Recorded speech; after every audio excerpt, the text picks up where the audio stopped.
Well, hello everybody. Hello everybody out there. Welcome to the continuation of the part 4 it is of the 24 hours of amazing marketing, celebrating the launch of the amazing marketing book.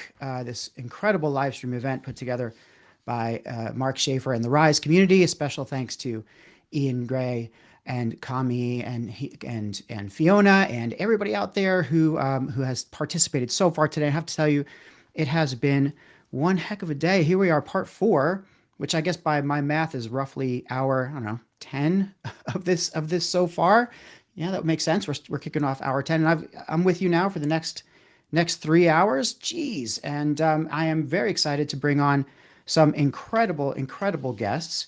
Just before we start, I just want to fill you in again that we're going to have some amazing discussions with the authors, or some of the authors, of the most amazing marketing book ever. The most amazing marketing book ever, now available on Kindle, and you can order the softcover as well, the paperback as well. We've just launched this incredible book, 36 authors, 350 fantastic, amazing ideas, and that are sure to set your marketing alight, on fire, ablaze. Choose your metaphor. It is an incredible book. You will not regret checking it out. And part of that whole thing is today we're going to be speaking to a lot of the authors, and I'm so pleased to have 5 folks lined up for us in the conversation in the next couple hours. And just so you know, you can just grab the Kindle book here. It's only $2.99, a very big bargain for those of us who like to read Kindle books. If you do subscribe to Kindle Unlimited, by the way, I believe you can just grab it. And please order the paperback if you have the time, or you want to have something solid and tangible in your hands, like I often do. Excellent. It's an excellent book. You won't regret reading it. It's fantastic. So that said, we have an incredible lineup. So I don't want to keep you too long from the real show. I'm just the host. We've got, again, 5 incredible authors, and the first person. Let me just jump right into it. The first one we've got here for you today. I don't even know how I can sing her praises high enough, but video is one of those areas that, if I don't know if you can tell, is a little bit alien to me. I'm more of a writing guy, a sound guy, and this being my first ever real live stream, apart from this morning, I'm really excited to learn more about video. So that's why it's exciting to me to have our first author today, or in this session 4, Laura Doman, the author of Chapter 11, Leveraging Your Videos and YouTube Channel. Laura is a former IT sales exec turned film and TV voice actor, coaching entrepreneurs to become more comfortable and effective on camera themselves. So without further ado, let me just bring in Laura. Laura, hey. Hey, Dan. How you There doing? you are. I'm playing around with this interesting get up here. I've got so many buttons to push, Well, so many options. you're doing great. It looks wonderful. And It hey looks to everybody fantastic. who's watching. Hi everybody out there, and please start to throw some participate in the chat, everyone. If you can, share the stream. I promise you, it's going to get better than it started off, and especially now that Laura's on the screen, I can certainly I know it's only going to go up from here.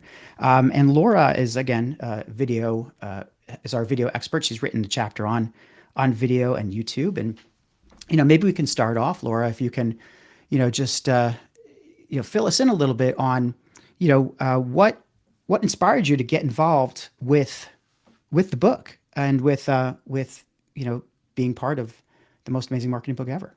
Well, it was a tremendous opportunity to meet and work with so many incredible marketing specialists from really all over the world, and especially with Mark Schaefer, who is helming this entire project. I mean, he is very well known as a marketing strategist and futurist, and an outstanding fellow in his own right. And I've always wanted to be able to contribute to a book. I've published articles and that sort of thing, But to be part of a collaborative effort, be able to join my voice to everybody else's, it was just too exciting not to try to offer my services, and I was delighted to be accepted. So here I am. Well, no question. You've been a member of the community, and participated. Of course, you've known Mark. Well, how did you meet Mark in the first place? Like how did that come about? Actually, it was through John Espirian, and John is an amazing LinkedIn coach. He's relentlessly helpful. He even just copyrighted that, and he always talked about Mark Schaefer as his mentor. And so when I heard that Mark was creating his own group on Discord to explore the metaverse and everything else about that, well, I come from the world of technology. I want to know what's going on. I like to stay up to speed with everything. So I jumped in, and that's when he started mentioning, he'd published a number of books on his own, but he always wanted to do a collaborative effort. So when the opportunity came, I raised my hand and said, I'm in if you want me. And that's the great thing I think so far that we've seen among the authors and among the community is that it was very hard to find people who didn't want to do it. In fact, I think we had the opposite issue where we had so many people raising their hand initially to write a chapter and Mm. to become an author here, and I mean myself being one of them. I mean, if anybody was tuning in this morning, you know, I uh, I sort of got the ball rolling by in a conversation with Mark. Said we got so many great people here, maybe we should write a book together. And he said, okay, well, make it happen. And we all did together, and that's where we are today. And it's just been a privilege to kind of really follow the way this has been developing. Now, but Laura, your specialty is, you wrote the chapter on video and YouTube, and I think for our listeners, I don't want to give away, and our watchers, I don't want to give away too much here, but essentially your chapter is about how to stand out, how to create great videos, and I think the word is scroll stopping marketing videos. So can you tell us a little bit about the key takeaways from your chapter, and what you think, without, of course, giving away the store, what you think folks should take away, or at least expect when they open the book? I'd be delighted to. And I'm actually writing about two different things, videos and YouTube. And it kind of makes sense because I'm a Gemini, so I'm used to doing more things at once. Because I do on camera, I do voiceover. It's always a balance. And these two are meant to be together. It is truly a marriage. Now, I'm not going to talk so much about tips for what content you should create. That would be somebody totally different. I'm focusing instead on those techniques that come from the entertainment world to really be able to get you comfortable on camera, first of all, because so many people are scared to death of it. And then how to be able to allow dynamic delivery to really create a more charismatic delivery, to be able to really bring people in so that they do want to stop and watch you. And then I'll give a few tips about YouTube itself and how you can leverage your channel. Well, the number one thing that I would suggest when you're about to talk to camera is just to imagine you're talking to one person. And now this is true if you're an actor, this is going to be true if you're doing voiceover, or even if you're a public speaker, especially when you're dealing with one little green light or red light or whatever you're looking at the other end. It's going to make you feel more comfortable because, in essence, people do not want to be preached to. They don't want somebody talking at them. They want a conversation. And that's what's in vogue in so many different commercials, whether it's on camera or in voiceover. They want to feel like you have something to share and you're not just pushing something on them. If it helps, put a picture of a good friend, maybe even a spouse or a sibling, or if you got a good relationship, put your mother on there. Somebody you feel like you can tell the story to. Another tip would be to make sure you're totally relaxed before you even get on the camera, because we hold so much tension in our bodies. And there are exercises for the head as well as for the body itself. Just a few really quick ones. Just moving your head in a circle each way, raising, lowering eyebrows, I'm gonna go with you. smiling large. I'm going with you on this one. There you guys see Yeah. ya. Smiling large like a cartoon and frowning. You can do all kinds of silly noises and tongue twisters just to get that mouth going. Raise, lower your shoulders. What's your favorite tongue twister? Do you have one that you do, Laura? Oh my I goodness. mean to put you on the spot, but I'm putting you on the spot. Well, I'm in an improv group and we do this every time. Let's see. Whether the weather is cold or whether the weather is hot, we'll be together, whatever the weather, whether we like it or not. Well, that's Whoa! something most people haven't heard. You might have Glad we're heard about recording this one. the big black bug, and the blue blood, and then there's Unique New York. But I kinda Unique New like the York. weather because I'm always been into the weather. I like the Laurence Olivier used to do one before he went on, and of course he's British, so it was harder for him. But for us Americans, I like this one. Betty Butter bought a bit of butter, but she said this butter's bitter. If I put it in my batter, it will make my batter bitter. But if a bit of better butter will make my batter better. So Betty Butter bought a bit of better butter, and it made her batter better. You got it. And you Yeah. can even say Mississippi frontwards and Woo! backwards, which I if you can't do learned that. as a kid, MISSIPPII, PBISSISSIM. I mean, whatever it gets, you're going. By the way, this is the first time ever on audio or video I think I've ever done the Betty Botter bit. So thanks for bringing that out in me, Laura. You're inspiring me a little bit here. You did well. But please continue because it's just getting started in video, and Oh, those yeah. tips I think are those. It's such an important hurdle I think that people have to get over. And you mentioned being relaxed before you get on, and like I Oh, mean, I yeah. think I was checking all the "don't do this" boxes before I got on to this live stream. Hey, here's a live stream today, and it's hysterical. Daddy's got it's hysterical. Ian, we have some comments here. Ian says, "I love Daddy's got a head like a ping pong ball to the tune of the That's a good one. Tell or for overture." Well, we're gonna have to put Ian on the spot. I'd like to hear him do that. Absolutely. Ian, I'm going to refrain from doing this out of deference to the crowd and out of deference to you. I will not punish anyone further. But this is just a tremendous. It's great. That's so funny. If anybody has any interesting tongue twisters to share, please go ahead. But meantime, Laura, so Yes. getting back to getting ready for video. What should you be doing? I was not relaxed when I started this off today, in case you can't tell. Uh, but yeah, I love jumping into things and making stuff happen. But no, not everybody's like that, right? So, Mm-mm. so You what know else what? can they do? Well, first of all, move your body. Unless you're Mhm. doing something first thing in the morning, take a walk. Do push-ups or sit-ups. Do those exercises. Or if you don't know anything and you just don't feel comfortable doing them, breathe in to the count of 4. Hold for about 4 seconds and then breathe out twice as long. You'll feel the tension just sort of drain away. Um, and then again, practice. The more you do it, the better off you are. And we got these handy dandy little devices. So if the Mm, camera lens and a seen big those. production studio, if that's what you're working with, scares you, you don't need to worry about anything. Practice it and just get used to seeing what you look like. And then don't worry about what you look like. We all are Mm. so concerned. Oh my gosh, and the hair and the makeup or the clothing or how old I am, whatever. Nobody cares. The honest truth is nobody cares. They Yeah. want to hear your message. They want to hear you. And that's also why AI is not going to take our jobs away. Right. It's a tool because the most important thing we have to do is to communicate, connect, person to person, human to human. And it doesn't matter what you look like. You could be wearing curlers and your hair sticking out straight or no hair at all. And people don't care. Well, They want to know people, you. yeah, they like authenticity. They like to see you being Yes. you, and I hope so because that's my modus operandi here. Is if that's what I am. Although I will say that I was a little bit worried about the way I looked getting on before I got on screen. So it was a hot, sweaty day. I was wearing a dark shirt. You can imagine what Oh, that you might look have been. gorgeous. But now I'm seeing Marvelous. that part. I'm actually only the upper part here, so I didn't even have to change after all, and Yeah. nobody probably would have cared. Don't Um, just don't stand up. You're good. I am good, but apart from that, it seems that what you do to get started doesn't seem to be actually that hard. But what about what you have? So you mentioned a phone. I mean, one of the things that we've learned recently about AI, of course, is that there are certain production items and certain things in editing and production that AI can really help us with, and there's certain things that it might ruin and kind of create monstrosities on our behalf.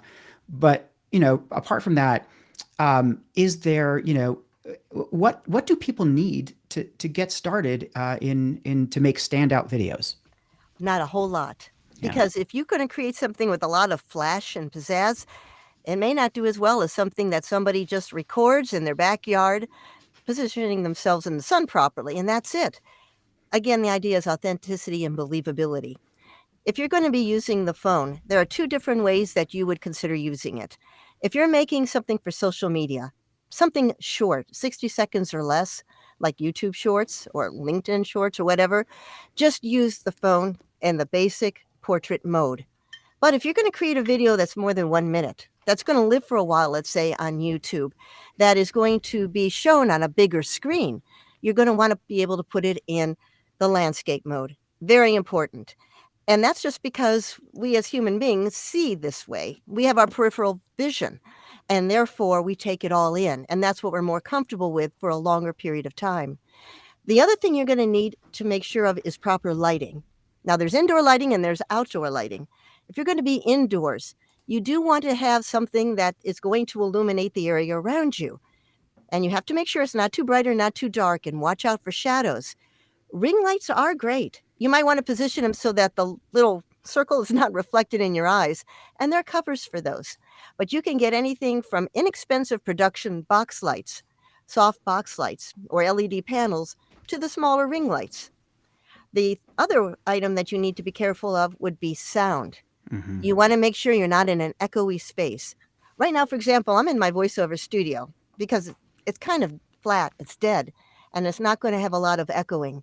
If you're going to Yeah. be in a place with a lot of wood or a big cavernous room, let's say, you're going to have echoes, which can be quite distracting. In that case, you're going to want to dampen it with all types of rugs or hanging blankets or other things. You're going to want to use perhaps a lapel mic, maybe a boom mic that comes from above. But you don't need to get fancy. All you really need is a camera, a good ring light or so, and a backdrop that doesn't compete with you or your message. Now, if you're outside, you're not going to want to have the sun behind you because that's going to blind everybody and the camera. Instead, try to position so that you are facing the sun or the sun is off to the side, and that'll give a natural light. So again, you can just use your camera and just say, okay, I got the best light, boom, and you're ready to go. And those are the essentials, plus video software, and there's all kinds of editing software that you could choose from. Yeah, I mean, we can always imagine and create all the barriers, right? That's going to keep us from doing things. And I've even learned during this process here with the live streaming that there really aren't that many. If you have a webcam and a mic, and I hear you on the sound. To me, like obviously I podcast, so sound has always been the most critical part of the whole, I guess, of all the equipment for me. And like, so I make sure that I have a decent mic on a decent arm, so I don't get a lot of reverberation. But I'm not exactly paying close attention to my studio, although I have a carpet, so that helps a lot. But you're right. Like you have to. I think people just need to just do some of the minimum things, and Doesn't have to be increases fancy. the quality by leaps and bounds. I mean, Very high return. I use a corner of a guest bedroom when I'm doing a lot of my videos, and I got a lot of videos on YouTube. Let me also tell you one other big tip that's rather important, and that is the frame of the video. The frame is what the camera sees, the box that we are both in right now. And it's very important to realize that small can be huge on camera. Any small movement gets magnified because we don't think we're moving much an inch, and next thing you know, woohoo, we're off screen. Same thing, you don't want to move your hands too wildly if you're a hand talker because that could be distracting. So you also want to learn how to be able to keep yourself within the box you're in, and how to be able to project a 3D person in 2D space. And this is all like, it's incredible. We got a comment from Sandy, who, by the way, had an incredible session earlier today on promotional goods. But dampening the space was a challenge for most of us recording our chapters for the Audible book. I know I went into my closet to do it. LOL. I've heard a lot of stories about people hiding or going into their closets, or putting blankets over themselves to get it. But the point is that you don't need more than what you already have to create a high quality sound. And thanks for that, Sandy. Yeah. That's an important point. See, now that's important if you're going to be doing audio, because that's the only sense that's really engaged. Sure. And people can hear every mouth click. They can hear every echo. When you're doing video, you're getting both the sight and the sound. So you can manage it, but it's also a little bit more forgiving when it comes to audio. Yeah. And it's I think it would be hilarious for people to forget that they had their camera off and record themselves with the blanket over themselves. And I'm sure that's happened before. So maybe somebody go out there, do a YouTube search for that. I'll tell you all about it. I travel with my voiceover equipment. And thank you, Ian. Ian recognizes the Adobe Audition waveform from a There it recent is. voiceover audition. I thought it made a Yeah. nice backdrop. I use Audition as well. And what is that? What is that sound? Does anybody out there know what the sound pattern is? If you can guess it, no. What is the sound pattern, Laura? I don't know if anybody could see that on site. Is that for Oh, anything well, particular? probably you can. It just looks like your voice going loudly and softly, and then these are the patterns. After a while, you can tell where your breaths are. You can recognize them, so you can minimize them. But you probably can't read it like you would read music and just play it. But after a while, you do get to recognize what an S looks like, or especially if you pop your P's. Woohoo! It looks like Oh, yeah. poo. Not a Yeah, big and sight. that's a great point. But we have a great comment or question here from our audience. I think that's Alexandra wants to know: are there any tricks for us hand movers to keep our hands more still Yes. without looking wooden and without the audience seeing the trick Yes. being used? In fact, I've got a whole video on that on my YouTube channel. First of all, I would ask you, what is your frame going to be? Are you going to be a talking head where you're basically just from the upper chest up? Are you waist up? Or are you full body? Now, if you're a big hand talker, and I tend to be pretty energetic myself, if you know that you're not going to be seeing the hands, let's say the frame is kind of where we are right now, from about chest up, maybe a little bit more. I can still express myself, but I might keep my hands down below. I'm not going to move my arms too much. I don't want to be stiff as a board like a wooden soldier because then that translates to tightness everywhere and it just looks unnatural. But I can move. I can use my hands and just move them a little more slowly. So if I were to show them, I might explain this. Or if I am making my points, count them out 1 or 2 or 3. And if I really need to lean in, that's perfectly natural. Natural's fine. Spastic, not such a great look. I've had these experiences where, I work in corporate communications and sometimes we have to do videos and I often kind of coach people on how to behave on video. But then when it comes to me, I've been told by some of my coworkers, Dan, sit on your hands, sit on them, sit on your hands right now. And it's Yeah. hysterical because, you then are forced to kind of tighten up. And then I have a wheelie chair, of course, and I'm it's taking a lot of focus and effort not to spin and shift around right now. So it's kind of miraculous that I'm Well, actually focused on you. and you need to get what I'm sitting on. It's a backless stool. Oh, I think I picked it up at Bed Bath& and Beyond before they went bankrupt, like for a vanity, but it doesn't move. You're not going anywhere, and you're forced to sit up a little straighter and not fidget so much or slouch because there's no back. Now, if you're doing this for a long period of time, you might consider a more comfortable chair.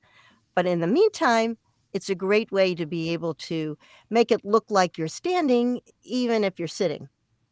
that's a And great tip. by the way, I That's a got great another tip. video about that one too. Okay. The question is, do you stand or sit for video? And I'll answer it for you right now. Bonus round. How The do you idea do? Yeah. the ideal is if you can stand. Hmm. Why? You're more natural in your body and you're going to have a lot more energy. You can project. You can Unless project your voice and you better can too. project, not too loudly because otherwise you might blow out the mic. The only reason you might want to sit is if you physically can't stand. You're going to be doing it for a long period of time. Whatever you're doing calls for you to sit. Or it's just uncomfortable. You just are just too awkward. And then whatever floats your boat is really what it goes down to. That's being natural, like whatever floats your boat. Being natural is, I think, Yeah. critically important. I'd love to do. I have stood before doing my podcast, but I moved my standing desk someplace else, so I'm a little bit kind of stuck to seating right now. And then thank you, Valentina, by the way, for chiming in and appreciate that. Both fun and learning so much. I hope so. I certainly am listening to Laura here. It's like a little Oh, crash course for me. That's what I love about this book is that every chapter is a crash course and like some incredible tips, and you're getting some of them from Laura. But believe me, it is just the tip of the iceberg here. And we have another question here from Alexandra. I think it's Alexandra. Any tricks for speakers with very yes. overly expressive faces? Wow, I'm so That's a good glad one. you asked. I'm very expressive, which is why I get a lot of commercial work for that, especially if I'm just no lines and they just want, let's say, a patient or a customer reacting to something really weird going on. Be expressive. Nobody wants to see a wooden face. Yeah. Be yourself. And in fact, Be you might even get more viewers because you'll just be so darn entertaining. I love that advice. Be Jim Carrey if you're Jim Carrey, or just be Alexandra if you're Alexandra. Yeah. Show your true self. in Right. video. And I guess people, that's the takeaway here. I mean, I can't believe we've already gone so far along in this in our half hour. Before we run out of time, I wanted to ask you a couple more things, Laura, and Sure. maybe the first thing is like, what are the essential kind of skills, or what advice would you give to someone who's just starting out in this business? And maybe you can focus on video or just in marketing in general. What our listeners out there, our viewers out there, come from all over the spectrum. So, what advice would you Okay. give? I would say focus on your message. There is a reason, a purpose, and that's usually because you have something to offer. Maybe it's some information, maybe it's some advice. Who knows what it might be? But say it from your heart. Know what you're going to say before you say it. Be able to concisely explain what you're going to be saying, and then repeat it afterwards. I mean, this is basics of writing or public speaking, and then all the other tips that I mentioned. But then it just comes down to practice and getting comfortable with the medium. We all had to get comfortable with pen and paper once upon a time, Sure. and then computers or learning how to drive a car. And I would just try to stop criticizing yourself. We are all our worst critics. We judge ourselves relentlessly, and we're much harder than anybody else. One advantage to being older is the older you get, you worry less about what other people think, but it'll still creep up on you. So I would just focus on your message, get comfortable in your body the way I suggested, and just get to know the camera. And if you're not sure how to do that with a little blinking light, put a picture of a good friend there to make you think, hey, you got this. I love that idea of putting a picture out there, like setting your own frame and your own mindset. You mentioned something that's really, I think, that comes up again and again, which is, you know, just put yourself out there, right? Like, don't worry, and just do it. Yes. I'm paraphrasing. Uh, it's hard to Impossible. do that though. How like Yeah. to get over that hump, and like to because a lot of us do have are self-conscious or worried about video, especially video. And video is, I think, a huge leap, a bigger leap for many people than other Mhm. medium or other media. If that's the case, putting a picture of somebody familiar is a really great trick. But how do you how would you advise people to almost train their mind so that they can shift and understand that, wait a second, people, I have a story to tell, I have a voice, Mhm. and I have there's a reason people want to see me, and those are the people I'm talking to. What would be the mindset shift, and how would it happen? I would start as the early days of YouTube. Not that I would Hmm. put this out there, but just record yourself for about a minute talking about your day. Or better yet, and this doesn't hurt with everything else in your life, just say the one thing that you're grateful about from the day. One good thing that happened. Even if it was, hey, I sharpened my pencil or I tied my shoes. Just get used to saying it to the camera. You might even have a video journal so it makes you feel better. But you'll find over time that you're just expressing yourself. And again, you're focusing on what you have to say. It comes from the heart and you're being your real self. And don't be afraid of being silly or goofy. I mean, and have fun with it because honestly, people are not judging you. Imposter syndrome is real. We all feel Yeah. like, oh, what are we doing here? But the more you do it, the better off you get. Truly. And I was just about to ask you, do you have any last words? But those are great words to sort of, I think, close out this, what has been a really incredible session, and a brave one for you, coming on as being my first guest in this 3 hours. And I'm afraid I know who's come. I know we have Rob up next, so we're only bound to go downhill from this point forward. I'm very sorry to our viewers out there, but obviously I'm kidding. I kid. The book is the most amazing marketing book ever, and the chapter that we're talking about here is Laura's chapter on video. Leveraging your videos and YouTube channel, by Laura Doman. Please check her out, and if you are, of course, watching us now, you can buy the book right there, right? And if you missed this, you can always go to the Instant Replay Hub and see all the videos and all the live streams that we've done today. So on that note, everybody, please go ahead and head over to hit the QR code, pick up the book. I'll Laura, say it. Click the buy button already. click the buy button. All right, Laura, thank you so much. I think there's so many tips about video, but you can learn a lot more by reading her chapter. in the most amazing marketing book ever. Laura, thank you so much. It was good to Thank see you, you. Dan. I've really enjoyed it. All right. Bye-bye, Thank everyone. you. Enjoy. Bye. Okay. What an incredible first session. Laura Doman, video. I mean, this is the way the book goes, folks. There's amazing people with amazing tips. I learned a thing or two. I hope everyone out there also learned a thing or two. One thing I forgot to ask Laura is, what do you do about dry mouth? Because I'll tell you, that's a problem for me even when I podcast. And I was just, I'm wondering if that is water. Thank you, Laura. Just timed this at water, which is exactly what I'm doing. A little bit of water. Everybody bear with me. It's a 3-hour gig, folks. Thank you so much.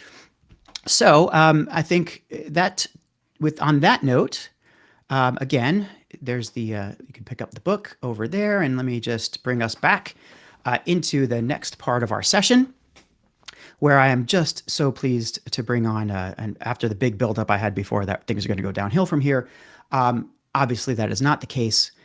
We have another incredible author coming on. Let me bring him in. Rob, there you are. Hey Dan, how Rob, are you? How are you? It's good to see you again. Excellent. I'm trying to ignore your great intro you had for me that set me up for a little bit of failure. Well, I mean, what can you do? Rob, you're the owner of Road 55 in Edmonton, Alberta, Canada, and you began your career in the newspaper industry, of all places, and now using the tools of digital, social, and traditional media, you create content that connects. I mean, it's very simple and straightforward. And your chapter in the book, of course, is all the good old stuff: newspapers, billboards, and radio. I love this chapter, and I have to say, I know it's in it because I edited it. I was one of your editors, and I found your voice to be exciting and interesting and funny, and thinking about, geez, we're talking about marketing, modern marketing, the most amazing marketing book ever, and in case you missed it, you can get it right there. There's your code, your QR code, the most amazing book. I'm having a lot of fun with the buttons, people. I will tell you that. It's so much fun. Scan that code, people. Love it. Scan the code. But we think about marketing. We think about all the different things that folks are, concerned with these days. Digital this, and all the different the chapters that we have in the book are a good list of what concerns marketers, what marketers should be concerned about. But while people out there are focusing their time on TikTok and video, let's not forget there is a whole world of media out there that still has a lot of use. And Rob, I'm going to ask you, first I'm going to ask you, what is the correct way to pronounce your last name? Notice I did not do that on purpose. And totally missed it. Rob Lulisher. Rob Lulisher. So yeah, I'm fourth generation Edmontonian. The French has kind of been beaten out of us at this point out in Western Canada. But well, thanks for good to be here, Dan. Thanks for that. I'll remember that, I think. And we want to talk with you now about Walking with Dinosaurs, which is the chapter Walking with Dinosaurs of your try not to insult any of my friends, former peers, still in the industry. But when I started Road 55, it was really built on the premise that there were no silver bullets left, and there was no cheating your way to connecting with audiences. And we talk lots about traditional, digital, social, and kind of, I say, spoiler alert, it takes a little bit of everything. And that was my approach to this chapter. I got handed the up and coming categories of newspaper, radio, and billboards, and long forgotten for some. But I took an approach that I used Walking with Dinosaurs in the analogy of they're not quite extinct yet. Yeah, they've been pelted pretty good by the meteor shower, meteor shower. Yes, say that. Peter Piper picked a pack of. Are we doing tongue twisters every session? Well, I heard the earlier ones. That's the only one I know. So gotta drink more water. I don't want to embarrass myself any further. This is I'll drink water too. Yeah, man. Little branding shout out for a moment. Oh well, as you know, you have your own. If you're focusing on the dinosaurs of marketing, maybe you should hold your cup up a little bit more. That there's still value. Yeah. There's still value there, Dan. And I think if you kind of look at some of these offerings in a new way, and that there's still a great opportunity to connect with audiences. And I think one of the biggest changes that I joke, as an old newspaper guy, I wish for the days where there were like 3 options in town. Sure. Pick one. If you want to talk to these people, it's through us. There's 1,000 options these days, but just looking at things, common throughout, as I talked about the 3 different media, I said a big part of it is respecting the customer journey. And I when I say that, when I first got into the business, when someone looking at a newspaper ad, give it to me top to bottom. I need every ounce of information that I can get out of this ad, because I'm not going anywhere else. And people understanding and respecting that customer journey and realizing that they are not stopping at that ad or that radio spot. They're going to carry on from there. So what can you do that, with a creative twist, definitely just sparks that opportunity to either start the journey or to kind of carry them a little further down that journey, but realizing they are going to make a few more stops along the way. So get rid of this. I don't need your fax number. I don't need your address and phone number and all these things. I joke on the Billboard one. One of my editors, not naming names, but Dan Nessel, took it out. I made a great, what was it? The Holy Grail reference about the 5 shall be the number, and that yeah. No more, no less, but just really focusing on the tightness of the message and like that impact, and knowing that they are going to go on from there, and let them go on. And but for those who are trying to pack everything in like you used to 20 years ago, right? Those messages are absolutely destined for failure, in my opinion. I like the way that you even just now described those medium, the dinosaurs, shall we say, the newspapers, billboards, and radio, really more like way stations on the way, or enablers of the journey. If marketers are smart and know how to capture those particular audiences, like radio, there's no doubt that in some markets, radio is massive. I mean, I'm here in New Jersey, and I learned not too long ago. I mean, I lived abroad for the largest part of my adult life, and then came back here 12 years ago. And I was just amazed at how much I was hearing on the radio. And then I learned that the little corner of the world that I live in is the most populated radio drive time zone. And people on their commutes, you have to get the phone number in, you got to get everything in. And those radio ads, they work, right? Nowadays, I think, people are sending, there's different destinations, but it's still happening. What I wanted to really what I wanted to go, look at this. Hang on. So there's a great comment from Sandy here. Hey, now branded promos still work well. It's true. Of course, Sandy, it's true. Good techniques, good, what's worked in the past doesn't always work now, but sometimes everything old is new again tends to be a theme, doesn't it, Rob? I mean, we have different ways of using the media, as you point out in your chapter. But it's, a lot of nothing's free anymore, right? We went through this period of the organic lift was so good on digital and social that, no doubt when dollars shifted dramatically out of the traditional media. I argue with people to this day. They're like, oh, no one's reading the newspaper. I'm like, there is no readership problem at all. Yeah. They've never had more readers in the existence of their products. They have a revenue problem. Right. All the revenue has moved out because it's not in this one handy little package anymore. But, now that we're back to the world of $20 per 1,000, I just use that as doesn't matter if that's Facebook or in a radio spot or, kind of go into it with that expectation. It brings back that opportunity to, in many respects, it's probably harder to stand out digitally today. And a friend of mine, he said it a few years ago, but it's so true today. You want to stand out with someone, write them a letter, and hit them where they ain't. How often do they get that, that type of a connection? And I think the same holds true in some of these other medias where don't abandon them. There's still some great tacks that you can use it. and move the dial. More and more, I think we're seeing, more and more we're seeing that kind of personal touch, that analog approach work. There's no. I'm sure that I don't remember which of our authors was talking about direct mail, but I think it was Larry. But anyway, like I feel like the traditional methods and everything old is new again, are actually, they do help you stand out more. I was reading this morning even that someone is suggesting doing a print magazine. Yep. I haven't seen anybody ever get a promotion or a raise by suggesting a print magazine, at least not in the last 20 years. And, that might account for why we don't have more of them, but there's something to that, right? I love getting my magazines in the mail. Look at that. And there's, you do a print magazine.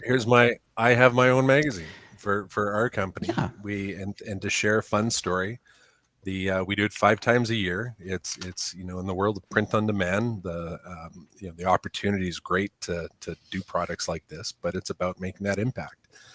And we shipped out the first one, and an old client got it and hadn't talked to him in a while, and he calls me, a magazine.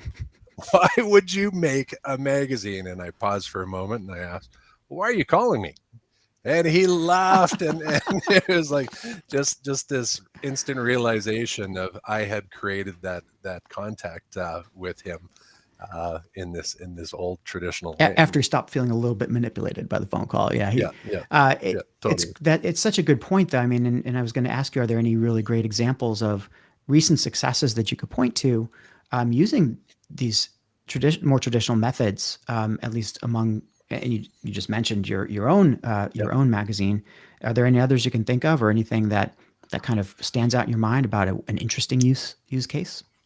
I think, I bring attention to all the traditional media companies are trying to sell everything under the sun that is new, digital, social, and they have budgets. They have to move that product. And when you realize that, so I do talk quite a bit in my chapter about leveraging, your purchasing opportunity, and don't be afraid to ask. I'm not saying it's going to work with everyone, but going into the conversation with, okay, I'm willing to buy my social through you, my digital through you. They have to be transparent in it. And back to my joke of $20 per 1,000, they got to be within reason on a cost structure, or they know that they're totally out of the game. But you may be able to leverage the part of that buy to say, hey, why don't you throw in some radio spots for me? Why don't you throw in some print ads for me? And so I think it's a really cool opportunity when it comes to leverage. And then we've joked lots out of the pandemic, the good old QR code, the greatest comeback in the history of comebacks. And again, respecting that customer journey. And I talk about this, and I'm going to say it here too. This scan our QR code to learn more. My gosh, go away with that. Okay, we have an offer here. Get the Kindle. Get it. It's now. It's like the magic word. I forget the kids show. You say the magic word, I'm going to show the picture. Dan's got his buttons, the backroom buttons there. But make them want to scan that. Make them want to find out that next bit of information. Surprise them, entertain them, inform them. Do all these things that again, not just you're going to go on that next journey, but we're really going to make sure that you're going on it. And then with that too, I talk about, give the old media the hero points that they deserve. And that QR code doesn't need to be attached to a generic URL. Yeah. You can go into Google, you can get a URL builder, and you can associate a specific URL to that QR code. So when you run that print ad, you can go into your analytics after the fact and say, holy heck, I had 12 people clicked on, whatever the number is, but at least, because the answer before was 0. And attribution is such a big part of, if I can't attach A to B, I'm not talking to you at all. Yeah. Even though we've all learned to realize that it just doesn't work that way. It's not that easy. In the field that I come from, or more recently come from, because I've been really an integrated marketer across marketing communications my whole life, and I've done plenty of print, especially in Japan. Print was still huge when I started out, but these days more on the earned media side of things. And earned media is very focused on getting space in whatever media you're talking about, and traditionally newspapers or magazines.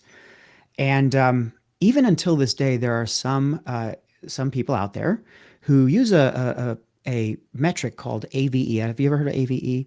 It's advertising value equivalent. Right? Okay. And the advertising value equivalent, for example, of a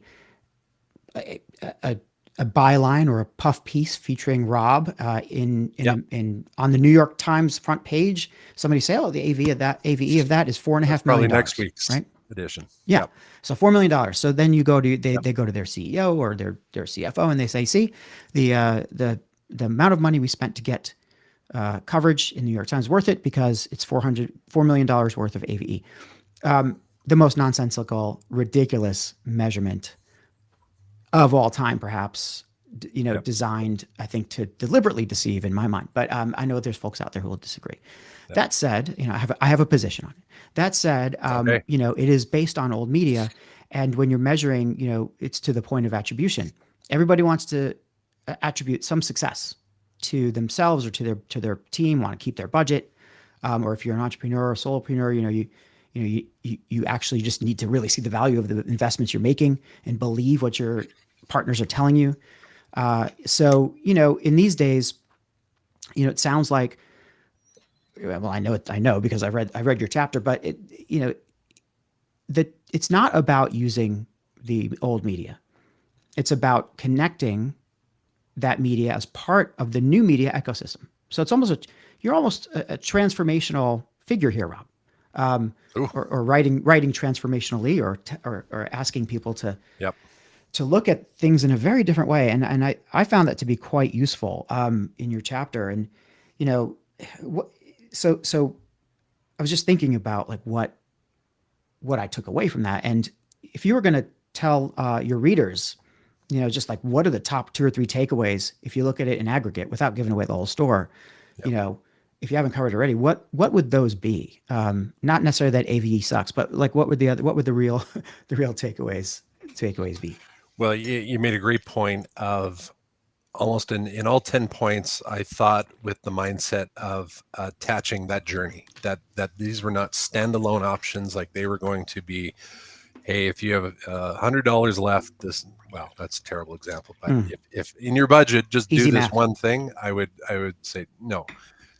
But do these things together, connecting the dots from the traditional media to some of the new ways that you're approaching things.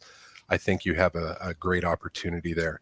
Leverage is definitely a key. I talk about things, not that there's many of them left, but the old promotions departments of the newspapers and radio, and throw on your creative hat and approach them and kind of with a partnership mentality of like, look, these are my goals. This is what I'm trying to do. I can bring 10 grand to the table, but that 10 grand can equate to the traditional media. And as I said before, hey, give me some digital, give me some social, give me the digital front in there.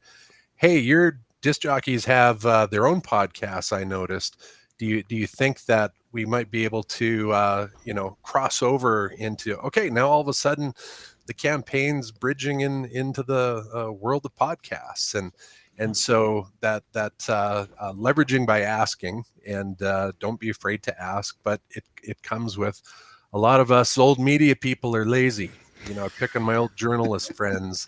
You put a good idea in front of them, and your chances go up tenfold. If you expect them to fully come up with the angle and the approach, it's tough sledding, as we say up here in Canada. You got sleds down there in Jersey? I've seen one or two. Okay, just wanted to check. I've ridden 1 or 2 in my life. I went as a kid, certainly, recently not as much, but yeah, big fan.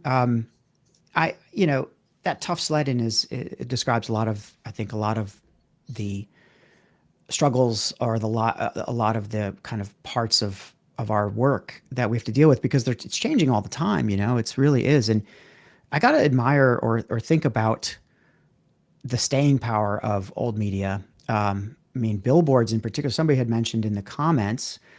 Sandy. Sandy said that yeah, I drive a lot. I read billboards along the highways, and they still work.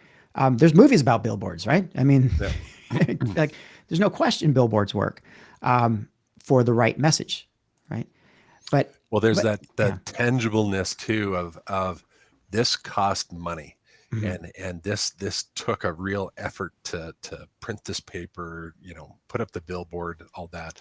And it's kind of that one act alone separates it and differentiates it from look at the fake world out there of gosh, people are trying to fool us daily on I'm a big brand, whether they're trying to scam us or trying to believe us it's some 15-year-old in the basement who's trying to impress upon us like they're some gigantic corporation. That's right. Well, a full page ad in the newspaper or a billboard, that takes all of that out to play. So it does add to that a bit of that authoritative type approach of who the company is, the brand, and again, not everything. Don't sink it all there, but just one more reason to consider it as part of your buy. Yeah, I would think again, especially if you're a B2B person, you're not going to get fired for choosing a company that advertises in the New York Times necessarily or the Wall Street Journal. But if you make a purchasing decision based on an Instagram ad you see, you might be in a little bit of trouble. Even though the Instagram ad might be the right choice for your company, I'm not going to denigrate that, but you just don't know who's behind it or what's behind it. And that's true. But it is quite a price differential in all those different media. I just like the way that, each version of these media, especially like if you go back to the Ogilvy days or you go back to like the classic copywriters or even like the lessons that we can learn from them, some of the things that we've seen from some incredible word of mouth campaigns with billboards, it's all about storytelling, isn't it? And these particular media, I think, give you a different kind of storytelling opportunity. What do you think about that? Very much. It still Leading falls question. under the give, like providing value, right?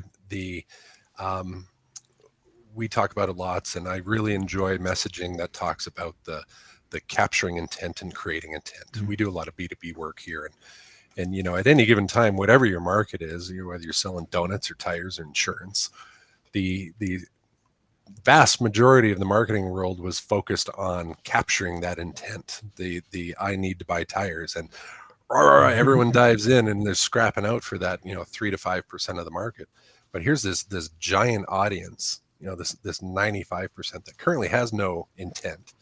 So if you're trying to speak to them with messages as if they had intent, you'll never connect with them. But if you create that content that has value for it, and be it audio or even on the give us your 6-word short story billboard, like have some fun, create that, but again, not treating every engagement as if they're going to jump into your purchase bucket. And that's where I look for those opportunities. I talk lots where spreading it out, because again, rarely seen that hero approach that, just do this one thing, because frankly, if it does do that one thing, believe you me, everyone else is going to discover it in short order. They're going to jump in, and in our world, auction-based advertising, prices go up, engagement goes down, and you're right back to square one of that traditional funnel, the awareness, the engagement, conversion, and taking that approach and doing things as if you're going to be in business 5 years from now. Nothing drives me nuttier than that transactional hack. I'm sorry. I know you can hack your way to today to tomorrow with certain things, but really, if you hold no equity with anyone in however you choose to communicate to them, it puts all the pressure on your price. Is it faster? Is it bluer? It's just all of those things. That's the only part of the value proposition to that. Now you can win, and I'm not saying that you won't. However, if that's the only part of your value proposition, I believe the Amazons and the Googles they will figure out how to get to them before you do. and I feel that way with Skip the Dishes.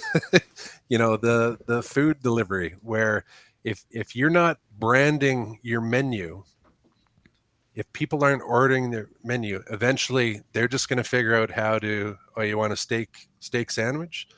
Don't care what brand. Okay, we'll make your steak sandwich, and it's just going to come from the generic. I mean, you see the proliferation of commodity items and generic brands and copycats. Like, it's unbelievable on places like Amazon and those platforms, where I'm going to insinuate without proof, but there is certainly plenty of let's say extraneous clicking going on, and reviews being done for like 100 products that are exactly the same. And I think, it's a disservice. And, I love Sandy. Thanks so much. This conversation is brilliant.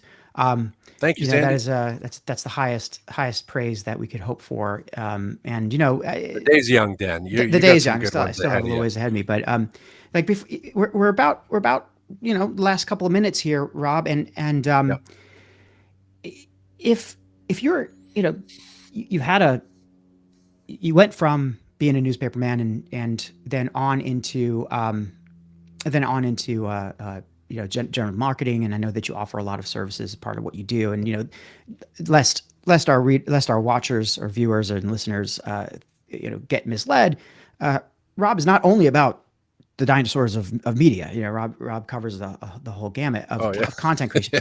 But that said, understanding the broad kind of swath of experience and client time and journalist time that you've had, how would you advise somebody getting into this industry, getting into marketing, or even being a marketer or a communicator? How would you advise them to get started and to avoid certain pitfalls, or what should they look out for? Yeah, I think here's with the gray hair, one of us old dinosaurs, where I started the company with that. All of a sudden I woke up one morning, I had all this experience with traditional digital social. And I think to anyone starting today is don't discount anything. Try and get that understanding, because what is an amazing tool today can quite easily fall out of favor tomorrow. And if you don't have that understanding how to use that tool, but again, back to within that journey. And I think the journey is such a big part. And putting that I know Mark talks about this all the time, the human component, the community approach, definitely. And when I talk about avoiding everything that we can, the hack your way in and trying that long lens, that is definitely the approach to it. And the last minute or two here, just to share that was kind of my entry point to this project. Yeah, please. Where is that community approach. It was a year ago. I was at the CEX conference, and Mark was a speaker, and I was, who's this guy? I've never seen him, heard him, listened. And he was chatting with Joe Polizzi, and I followed Joe for the longest time and just loved it. And so kind of reached out and became part of Mark's Rise community. And so last summer we took on one heck of a journey. I wish, Dan, you and I had met, because actually Big Chad and I, we had dinner in New York City last summer. My wife and I and our little guy, we did a 10,000 mile journey in our van, 25 states. As they say, 3,000 miles to Graceland. We went a little bit further, and we were a little bit more east. Mark just put out in this community that he had allowed me to be part of, hey, why don't you come see me in Knoxville? Yeah. So I'm in Nashville, couple-hour drive from there. My wife, when are you coming home? I said, when Mark tells me to leave.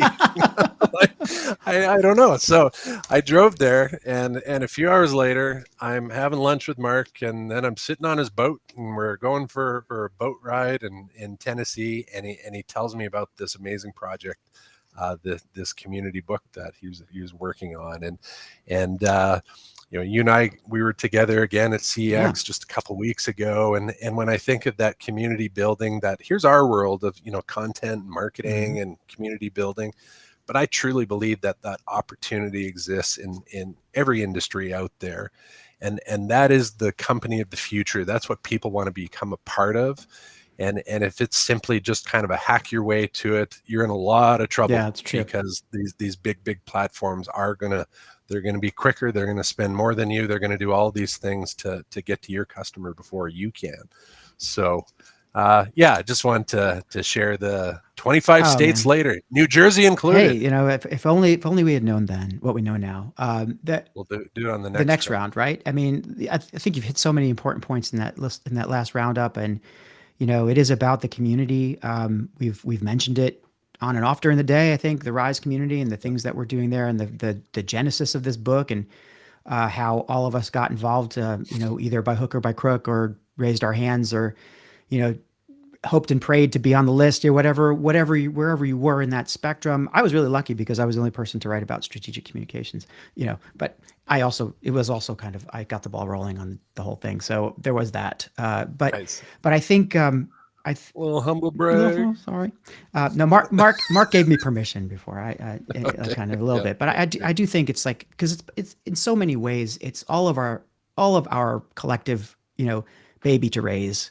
I feel a particular pride of parentage, and I just think you're right on the money. Like that's the way it's going to work moving forward. You have people who you trust based on an affinity and based on a unifying principle and on a communal mission, whatever that mission may be. In our case, it's learning and development and just being good people. And you start off at a higher level of trust. And when it gets down to it, somebody's going to put out a message that says, hey, Rob is in New Jersey. Maybe you haven't met him in person, but you guarantee like a few people, and maybe 10 or 20, 30, 60, 70 people are going to come out, depending on what size the community is. So, that's why this book, the most amazing marketing book ever, is already a sense of button push. That's right. Button push. The book is already out there.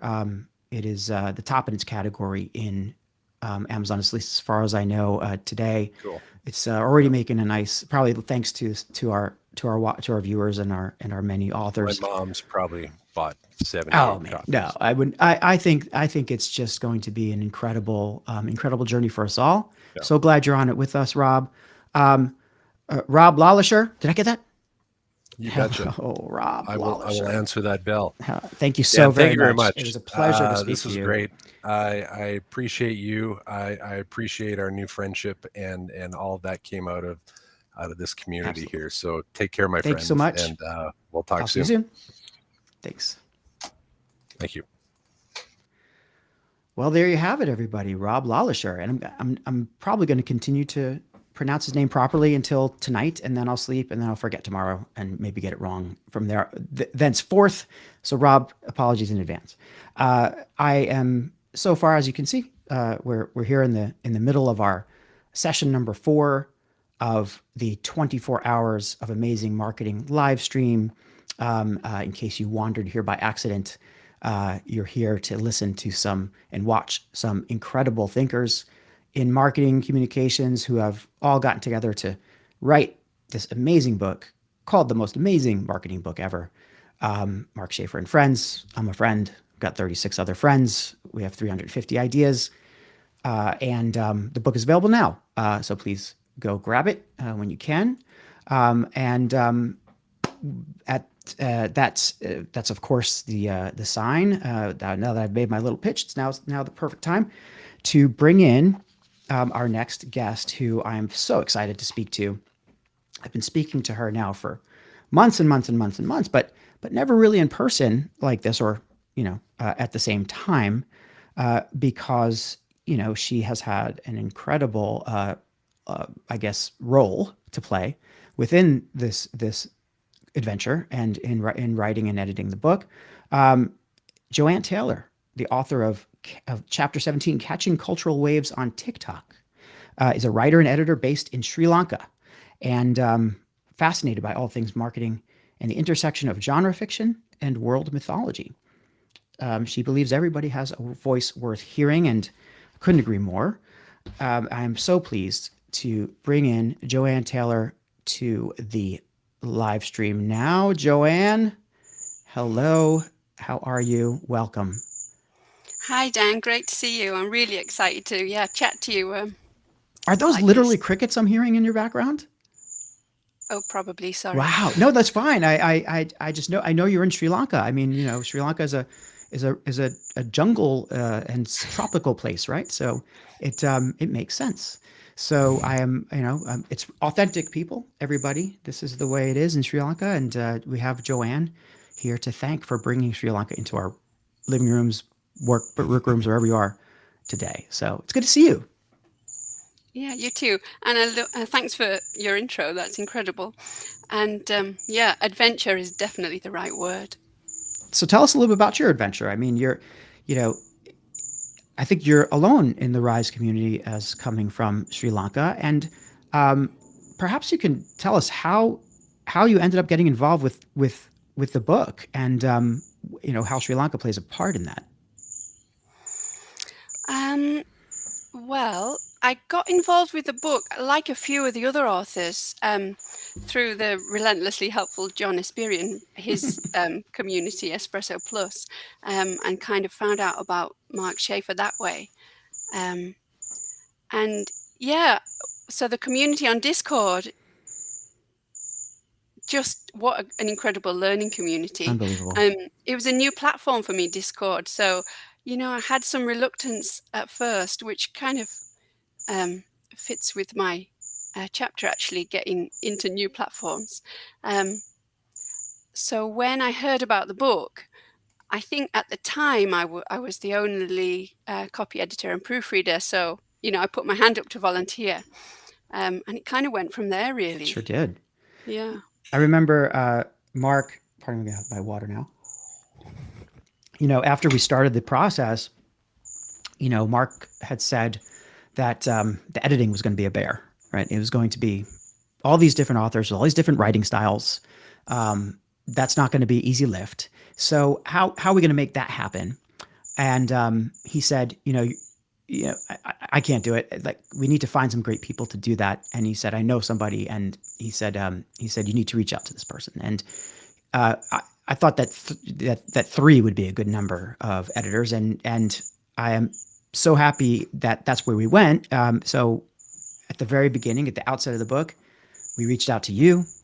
We had Brian Piper, I think, who's either appeared or going to appear soon. And the 3 of us, you know, were, I want to say, randomly assigned chapters. It feels like it, of the book. So, you know, of the 30 something chapters, we each had, you know, a dozen or so to edit.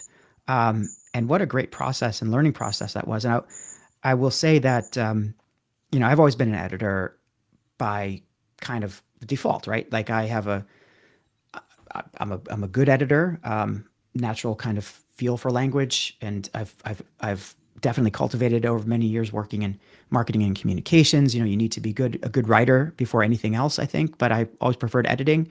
But never formalized, you know. I never really said, you know, I don't know all the AP style rules, for example, or I you know, the Chicago Manual of Style is just a big fat book that I have to refer to every now and then. But you, Joanne, you know, you come from a professional editing and copywriting background, so it was really great to have someone on the team who really knew what they were doing for real. I mean, Brian, of course, does too. He's been in academia, but it was just a pleasure to kind of come up with the guidelines and the ground rules and style guides. And, you know, if anybody was witness to the behind the scenes stuff, I mean, they might have said, okay, what are we going to hear from Joanne today? Because that's where a lot of the wisdom really came from for creating our editing process. So thank you so much for that. It was tremendous. I think we all brought different things to the table, because from my perspective, it felt quite different for me, because you've got such, you and Brian, you know, and like a bigger picture style of editing than I usually have, you know, looking at hyphens and dashes. But you know, so to work together as a team, and you know, with the kind of different levels of editing, that was really, really interesting for me. So and it was so important, you know, especially coming up with the style guide. And you know, there was a style guide. There was and is, you know, a method. It's not just, we didn't say, hey, can you write 1,500 words? There was a real process that we created, that I'm sure if we do it again, it will be it will evolve again. But as you read the book, everybody out there who is who's already either purchased it on Kindle, or who is about to buy it by clicking on it right there. It is you'll see that the book is structured so that it is a consistently I wouldn't say necessarily easy read, but a consistently practical and engaging read. And you feel like you're talking to the people who are writing, and in their minds as they describe what they feel are the things that you need to know about their particular topics. Which is kind of what I wanted to ask you about next, Joanne, is TikTok, huh? I mean, people have certain images of TikTok and what it means to the marketing community, and it's a very controversial channel, right, to say the least. Yeah. And you took on what I think was a very tough, a very, very tough assignment. And delivered with aplomb, and with what I'm sure is a brilliant chapter. So first, can you tell us, right, a little bit about the genesis of this and how you stepped in to pick up on the TikTok chapter, and then where it took you and what your major takeaways are from that chapter? Yeah, so I didn't intend to write a chapter. Mark emailed me and said, well, it's hard to sum up, Yeah. we kind of get an exciting email with an amazing opportunity. I know there's so many fantastic co-authors. And yes, it's a controversial topic, but anybody who's interested in book publishing, everybody's curious about, Book Talk and knows the impact that's had on publishing. So it's something, that I am interested in. Even though privacy and data, things are still coming out, and how I feel since writing the chapter may have changed. How I feel about TikTok, but I completely understand, why people want to use it for their business. It's such a great opportunity. So, when Mark said in his email, I think you can do this, I believed him. Otherwise, I probably wouldn't have thought, I can write a chapter in a. He has a kind of a book. knack for spying or seeing what people can do. It comes from, I think, being a teacher for so long, and he has a sort of feeling, I think, and he likes to challenge people. But I was part of that process, and I was overjoyed when I heard that you were taking over the TikTok chapter. Look, I mean, when you work with 30-something people, there's bound to be some challenges and some disasters or some family issues pop up. Things happen, and people need to drop out and come back and drop out and come. And we had a gap, and we had a hole in the TikTok game, and you graciously stepped forward, even though it's not exactly the focus of your life, but then you delivered in a killer chapter. So, if people if people watching are thinking, hey, I really need to look at TikTok. Let's put the editorial part aside, and let's put the not the editorial side. I mean the opinion political part aside, and all the controversy aside. What are like the top takeaways you think people should have about TikTok, and why it's important to consider it as a channel? Yeah, it is definitely worth considering whatever you decide. And I hear a lot from writers, authors, and sort of editorial peers that, I feel like I should be on TikTok, but I don't know where to get started. It feels too alien. But I think the main takeaway from my chapter is that, you can use short form video, even if you might feel uncomfortable on a live stream and rather be writing sentences. But you can be on short form video. You're allowed. And it's a bit like moving to a new country and learning a new language, I think. and sorry, I can't Well, multitask with the chat. Um, I'll take care of the chat. You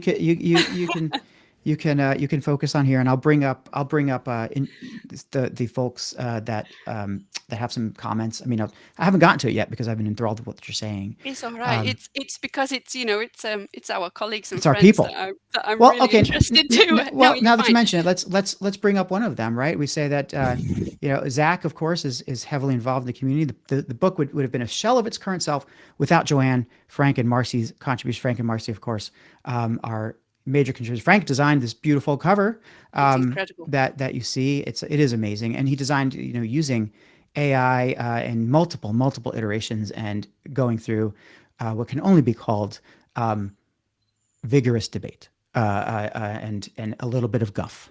I like the word guff, by the way. And he put up with it all and managed to deliver, we all agree, a dynamite, very standout cover. But yeah, I agree, Zach. Of course, this book would have been a shell of itself without Joanne, Frank, and Marcy. And certainly any of the authors, I think, have such a major role to play in the overall quality and feel of the book and the community vibe that you get from reading it. Thanks, Zach. It's a great comment. Yeah, so it's a very I mean, the book, you got to read it, folks. But if you're going to read about TikTok in Joanne's chapter, without giving too much away, Joanne comes in to talk about how you can use TikTok to supercharge your impact. I like those words, with relevant audiences. Short form video is probably a really great way to get a handle on that. What were some of the interesting findings that you had about it, and anything that surprised you about TikTok or surprised you about writing the chapter? Well, I guess like some other platforms, it's not only is it okay to be yourself, it's far better to be yourself. And you don't have to look a certain way or be a certain age. Certainly not anymore. I mean, Right. look at the rate that TikTok has aged up. You don't have to sort of stick with the preconceived ideas in your head of why you can't do it. And for people who do rush in and I already know I can do it, maybe go for it. We're real here, everybody. We drop things. We've got happens. crickets and we drop things. First live stream ever, folks. First live stream ever. I'm going to remind you. So go ahead. I'm sorry, I was interrupting you. Yeah. No, that's okay. So you can be yourself. You don't have to be a certain age or look a certain way, and you don't have. You're looking for your audience. You're not trying to appeal to a certain age group in particular, if that's not who you want to talk to. So yeah, definitely by being yourself, you're going to get way better results. Authenticity. It's a theme that we keep hearing today, and or just not pretending. Not worrying about what other people think. I'm not on TikTok. I mean, I have an account. I haven't gone down that road. I mean, the fact that this is really the first time I'm really ever on video for an extended period of time should be a clue to why that's happened. But I really do feel. Thank you, MKJ. It's so good to see you on the comments, and we love you too. I'm going to presumptuously speak for Joanne here, but yes, I do. Yeah. I mean, wait to see some of the work that's coming out of MKJ's area in marketing this book, and in all the work that she's done in her own chapter, and in helping us all to talk about our chapters. But thanks, MKJ. The whole experience of TikTok, I guess, is an adventure in. Well, I mean, it seems like it's either an adventure in authenticity or in deliberate, horrifying inauthenticity or kind of fake manipulation and some terrible things too. I said I wasn't going to go controversial, but there it is. You need to try. I just think you need to try and ignore that. If people are trying to chase every little thing that they think is going to get them more followers, well, that way leads to burnout. And it doesn't mean you're going to have a relevant audience. I think you need to play long term and aim to build relationships and, make a connection with your audience. Yeah. I mean, it's not for everybody, right? I mean, Definitely not. No. And that's why we have so many chapters in the book, because there's, you can't be expected to do everything under the sun for your marketing program. And, but the popularity of TikTok, I think, is like a magnet, right? I mean, it's the big thing. I got to be on TikTok. I mean, I'll tell you, you don't have to be on TikTok. But, if you were to be on TikTok, it just seems that authenticity is critically important. You also, I mean, I think that you took a pretty practical approach in the chapter, and earlier we heard from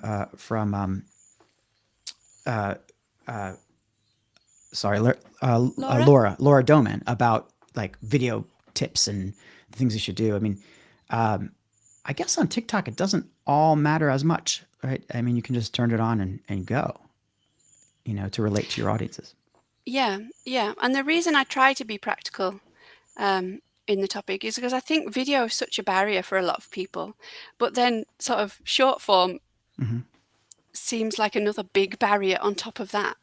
But actually, I think success on TikTok is not as big a stretch as you might imagine. Really? And yeah, I think people don't spend the time there to kind of absorb the culture. I think some people are sort of looking, right, what are the tricks? What do I do?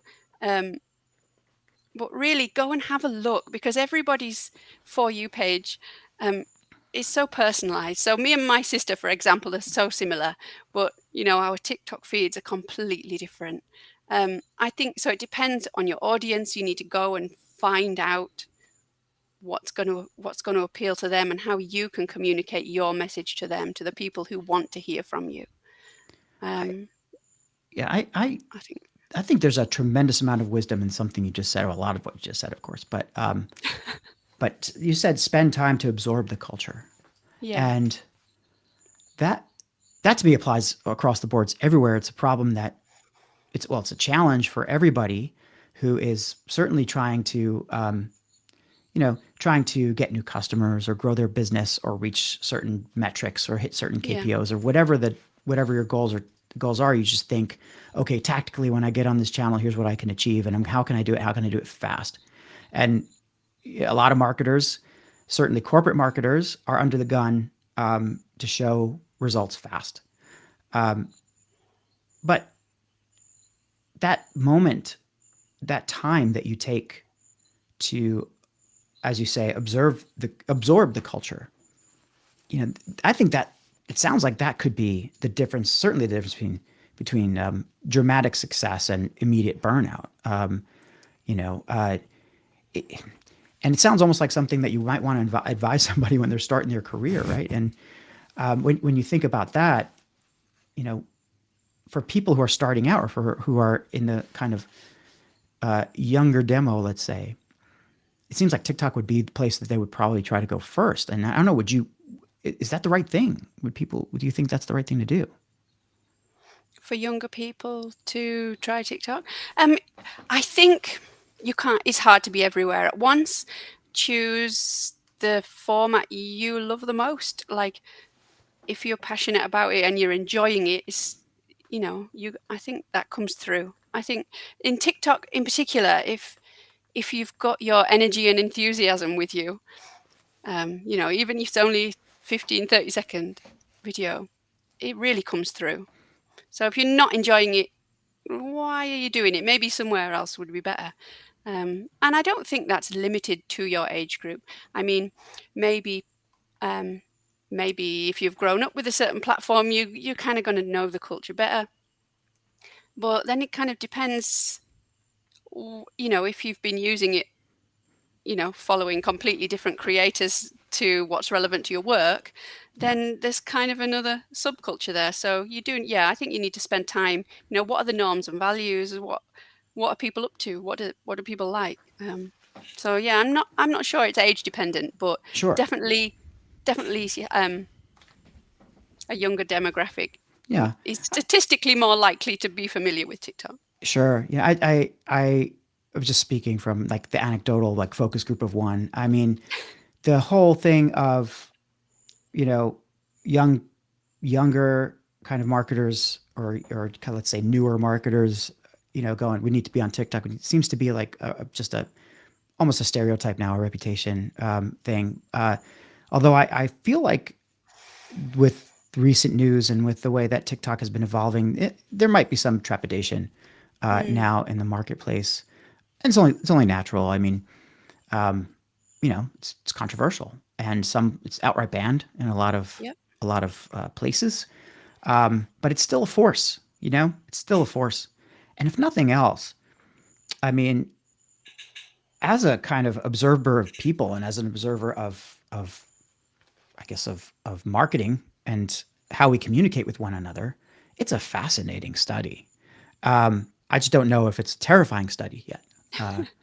I would almost err towards terrifying at this point, but I know how it captures the attention of people in different ways.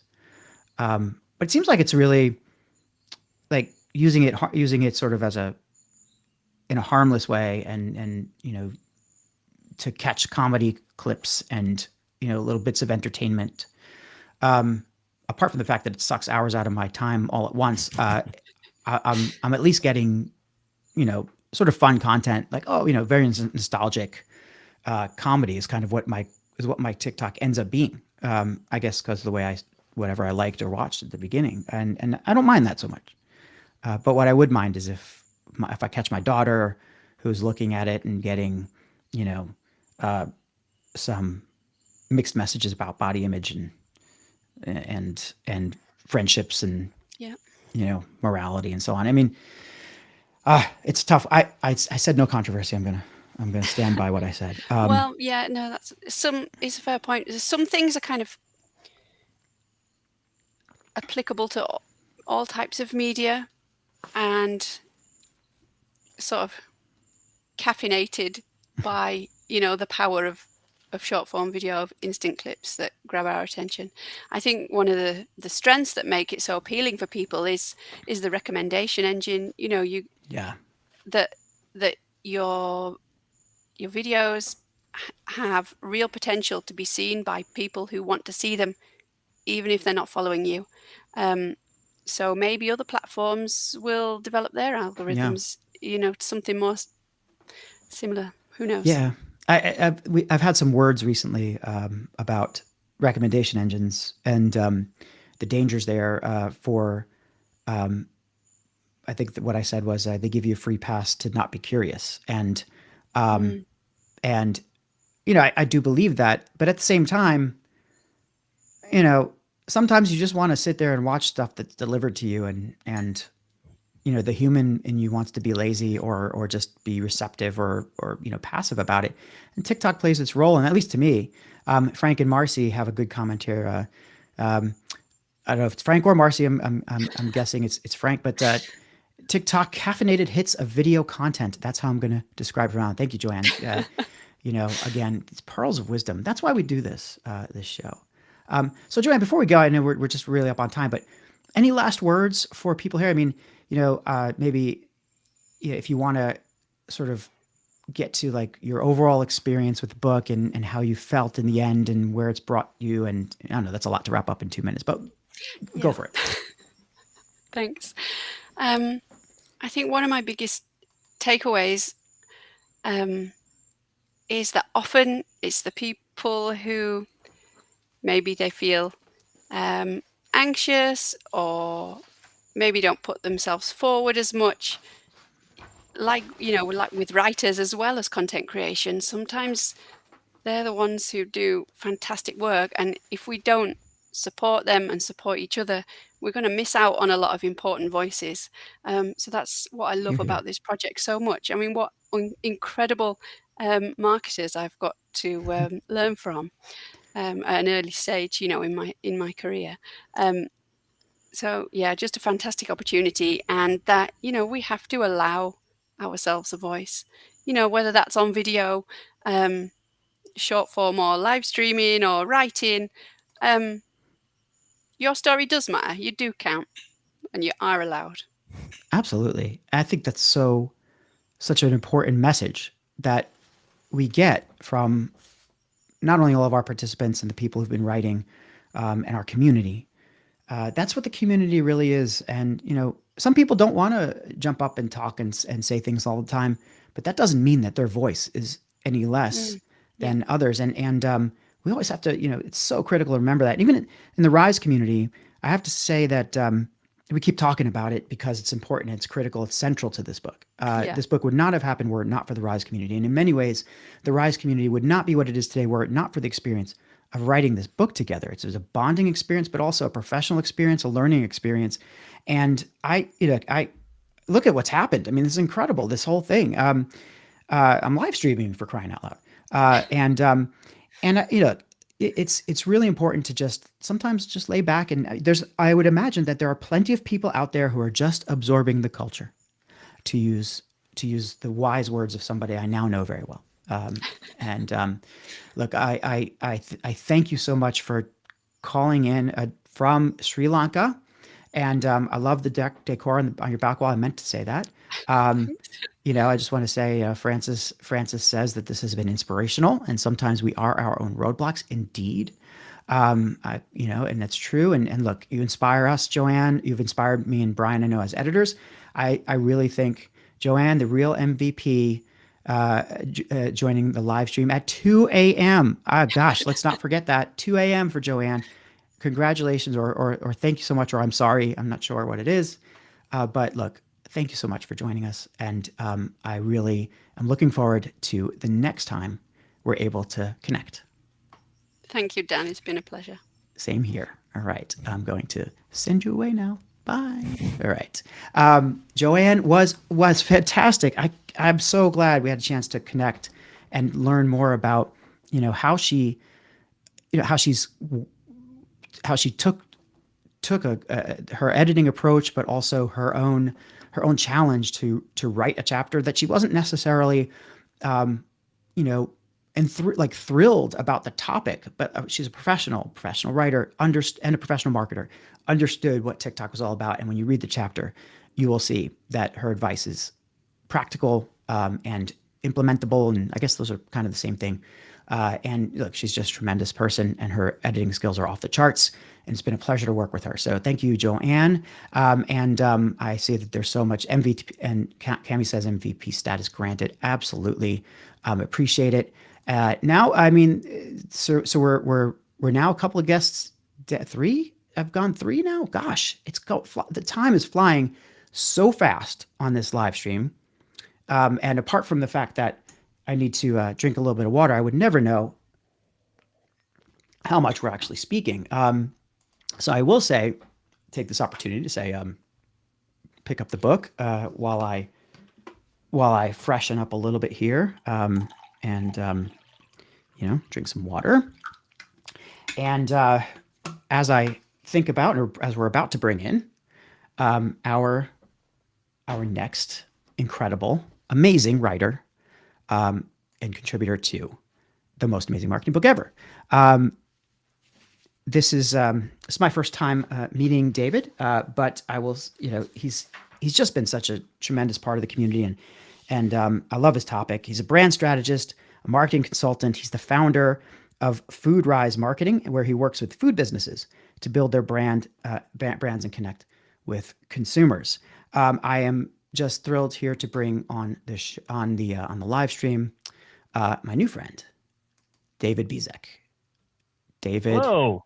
Hey, how are you? Hey, good. How's the audio working?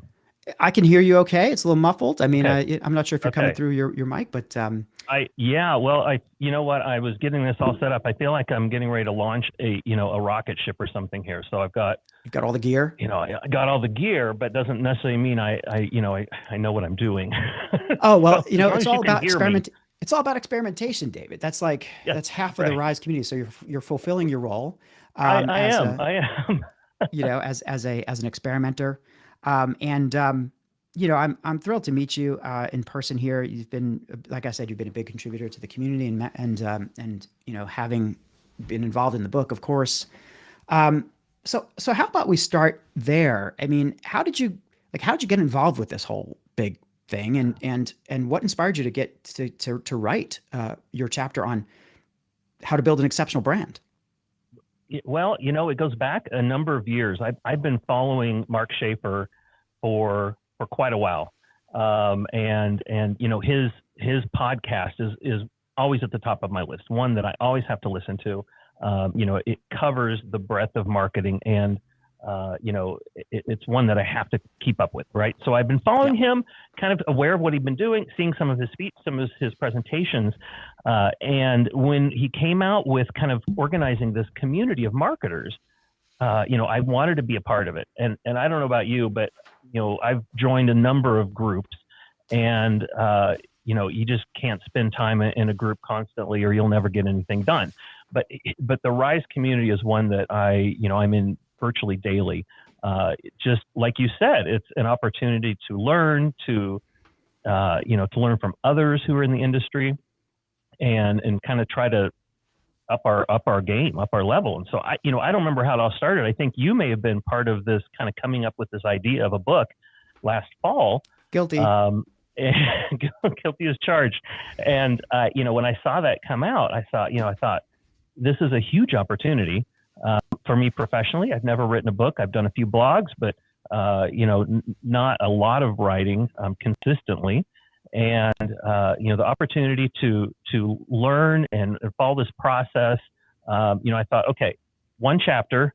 I think I can do that. I think I can handle one chapter. Turns out, it was still a bit stressful to come up with one chapter in such an incredible book. But you know what? I went ahead and took the leap and said, hey, sign me up. I would love to do, I put a couple topics down that I was really interested. Branding is one of them. I think Mark kind of helped identify who was going to cover which topics based on their interest and professional background. And so I got branding, which was, awesome. Something I love, a topic I'm super interested in. And so, we were off to the races last fall when we started writing. And it's been an incredible learning and educational opportunity to see how this whole process has worked. And like I think so many of others have said in the streams, it's such a unique project to have so many people collaborating on this. It's really been tremendous. That collaboration, in some ways it surprised me how eager and willing and kind of smooth a lot of the collaboration went. There were always bumps in the road, and there were certainly process issues here and there, but nothing that, at least in my experience, I don't know. I know that some other folks certainly had more work at different times, but it was a labor of love. It was a pleasure. It was a pleasure to do it because folks like you, David, people really, really got into it, wanted to put out the best product that they could possibly put out. And even editing, I got to admit, we've talked a little bit about imposter syndrome here and there. And I have to admit that as confident as I am as an editor, and as I know, in my bones, you give me a red pen or the equivalent of a track changes, right? And you will have a better product after I'm done with it. Absolutely. I have no question about it. That said, I'm editing people who are, 20, 30 year marketing leaders who, some of whom I've only kind of seen speak or read about, some of whom I've met in different capacities. And I was like, wow, who am I to edit these folks? And you know what? I had to get out of my own way and know what and do the things that I know were the right things to do. And everybody was just tremendously appreciative, cooperative, collaborative in some ways. I'm not sure I agree with that edit. How about this? And we really it was a great process going back and forth. So I'm on the same page as you, David. It was it was an incredible experience. And, I'm glad you were part of it. But what? Well, and Joe, to your last guest was Joanne, and she was, we had, I think, 3 editors, right? And so you were an editor for a group, and Joanne was mine, and was a huge help to me because I struggled a little bit with a little bit of confidence and saying, I'm tackling a subject that, there are hundreds or thousands probably books that have been written about this topic. And Mark challenged us to say, say something new. Mhm. How do I say something new about a topic that is kind of at the baseline, base level of marketing, right? It's not a brand new topic. It's something we've talked about for years. So, there was a little bit of this, anxiety throughout the Mhm. process. Am I giving the right information? Is it helpful? So having that target customer, that target avatar in mind of who I was speaking to was super helpful. And Joanne, who was my editor, who you just had on, was super helpful, incredible, improved my writing. And then I think the entire book went on to one more final editor who, made some final tweaks.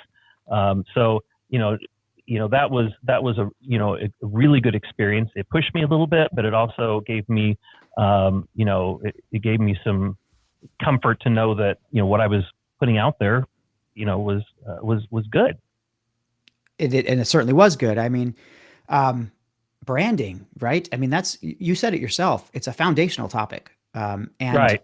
And I mean, how many people have written about branding? Or like, I can imagine because I'm of a similar type where like, what's my standing here? What license do I have? That's the imposter syndrome, right? Gets at you. So yeah, totally.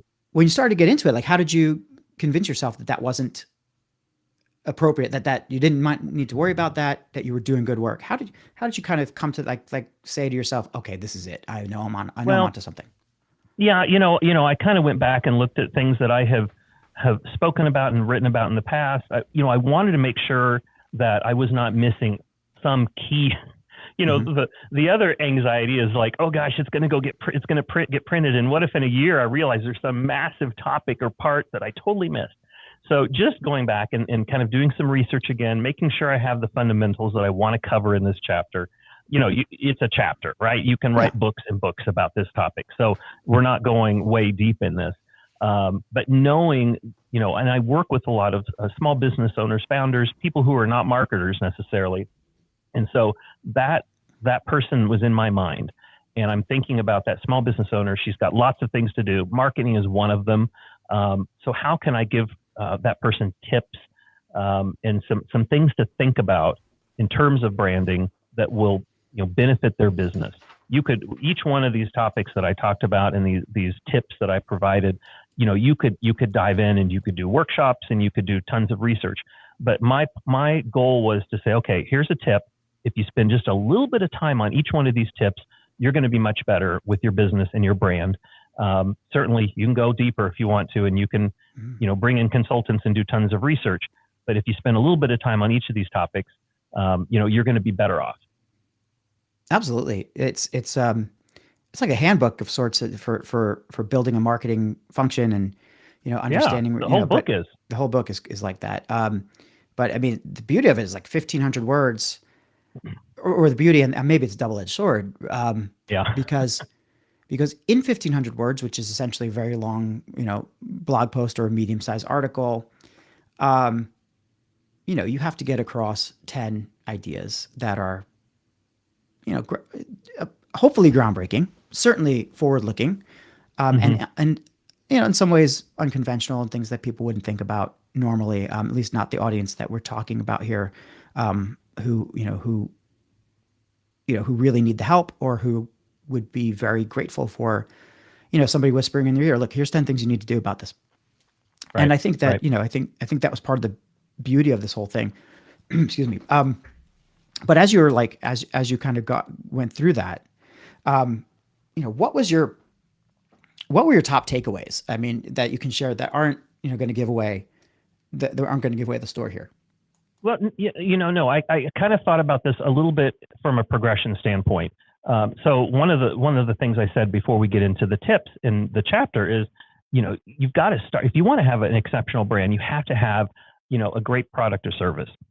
And, so that's maybe tip 11 or tip, pre-tip tip. Mm-hmm. If you jump right in, so many businesses, some of them jump right into, brand work, and they haven't addressed the actual service or product they're selling.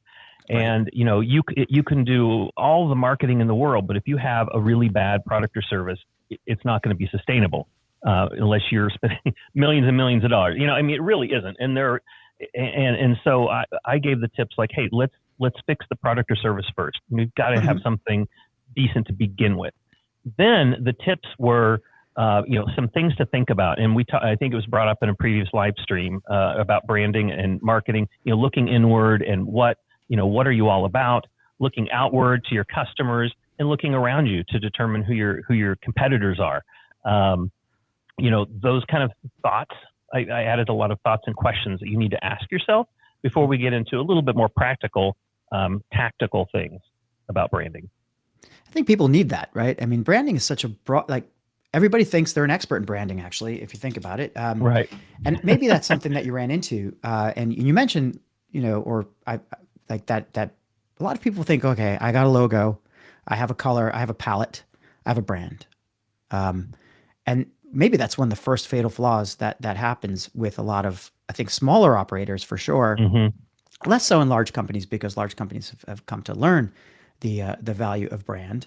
But it's really about how it connects to the business, right? And Right. actually, I see Alexander's back, and so it's not just brand strategy David provided the client, but business strategy. I think that's an incredible point. Good way to put it. Yeah, and Zach here putting lipstick on a pig doesn't make a better brand. With the Right. good emoji use. It's what I meant to say with you're right.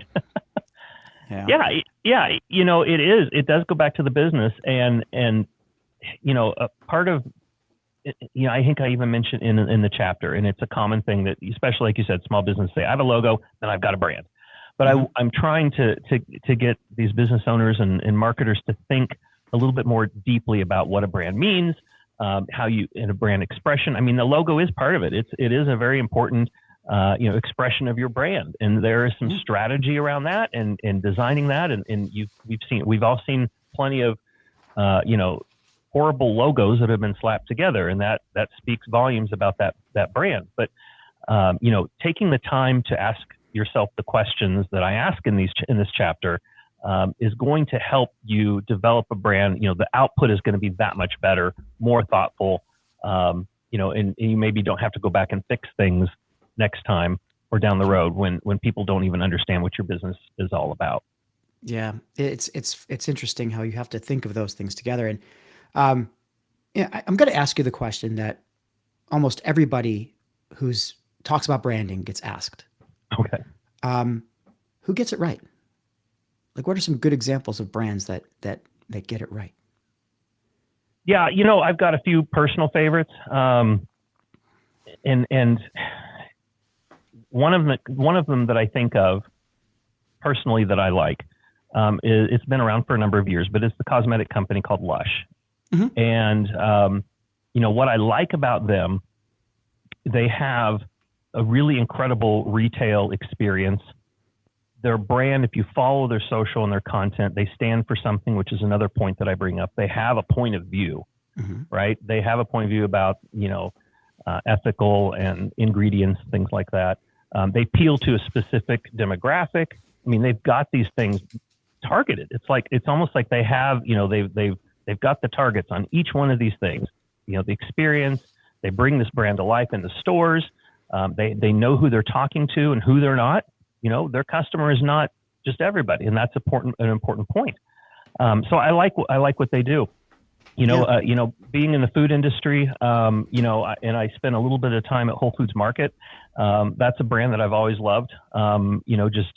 It's gone through a ton of changes. Amazon purchased them and owns them now, so they've gone through some changes since I was there. I worked at the store level for a little bit, and but again, that company has specifics on who they target, what they bring to life in retail, the brand experience that they have, and standards about what they're going to carry and what they're not going to carry. I mean, those kind of specific things, it means something to somebody. And, when you have a specific target consumer that you're going after, then you can develop that brand all around that person.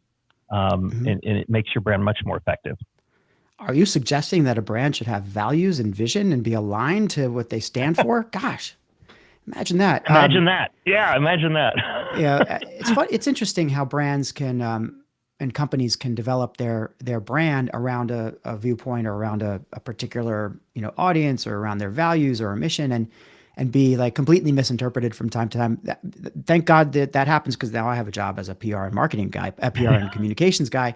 Right. I count on some confusion in the marketplace to keep me alive. But that said, Whole Foods was an interesting case, because around me, we used to call it Whole Paycheck. Right. It had that reputation, but then you'd go in and that's just simply not the case. Especially, well, since Amazon got it for sure, but it never was. Right. Like, there's always something for everyone. But I think they enjoyed that high end kind of reputation to a point. And look, brands, I think they change, they grow, they're sort of organic, right? I mean, they have a life. Speaking of Whole Foods. Speaking of Whole Foods, yeah, good choice. Organic. Yeah, they do. Yeah, and that's one of the points. I think it's one of my tips too. Is that always be adapting your brand, looking at the market, listening to your customers. That's so key. A lot of businesses, when they start off, they listen to their customers for a while, but then they kind of get going. So to your point, brands do change, and that's something that marketers and business owners need to be aware of. That there may be some pivots and some changes that they need to take the brand on to make it more effective. That you can just, what you've been doing 20 years ago is probably not going to be working now in terms of the market, even 5 years ago, right? You'd imagine as businesses shift their strategy, they may have to examine brand as a part of that strategic shift, somehow adapt to the new reality. Oh, look at this. We got a great comment here from the great Andrew Silberman. Keep on rocking. Thanks, Andrew. That's a very pertinent comment. Brands need to keep on rocking, I suppose, when they're doing the right thing. But if they're not necessarily doing the right thing, sometimes the evolving landscape is the hint that they're not doing the right thing. And there's no question there's a lot of change happening right now. Look, the Rise community is nothing if not a place where change is examined under a microscope, where we kind of get to grips with change. And that's where so much of the value of being part of that community is. And that's one of the reasons why this book has happened, because we know that change is happening. And it's interesting because we're writing a printed book in a time of extremely volatile change, but it's not about the moment. It's about the lesson. And it's about the ongoing kind of, tips and wisdom that you can take from this. And obviously some places, some things are going to change more than others, but I think brand is one of those areas that, has had to cope with some huge changes because of upstarts and maybe believability, or how difficult it might be to transmit brand values, and maybe some of the pitfalls that make it more difficult to maintain brand reputation. So how would you advise people now, or, marketers starting out now, to look forward and think about how to build a brand that is resistant to change? I don't know if you can say that it's resistant to change. I think you have to be flexible and willing to change to an extent. One of the things that I always recommend is you start off by, part of the process is looking at your, what do you stand for? What are your values? What are your non-negotiables as a company? There may be certain things that you're not willing to do.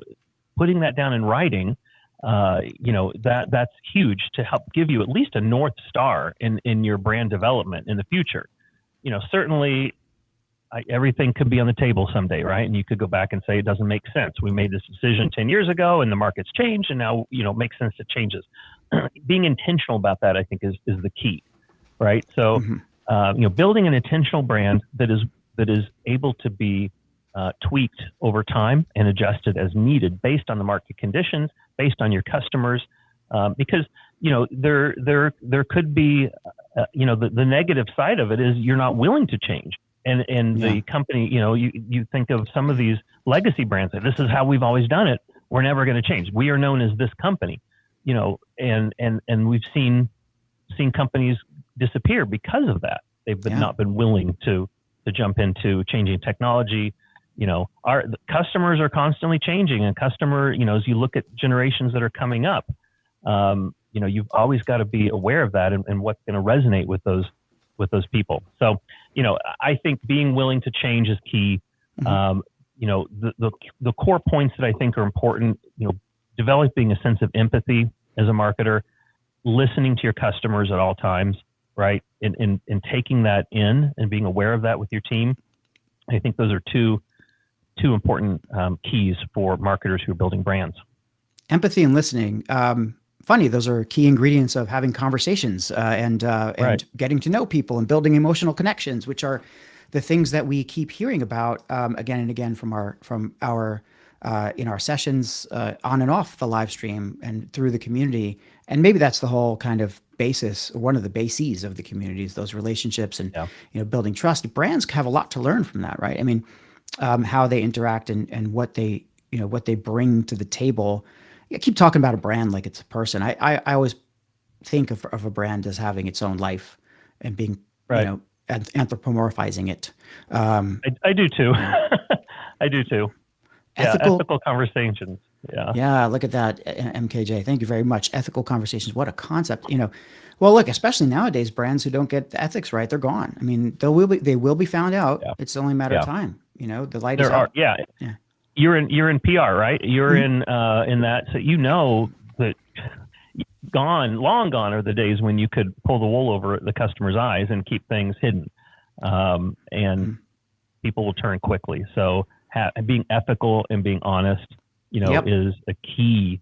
Is key, and and I think marketers, have gotten a bad rap over the years because of the old style of marketing that was, Right.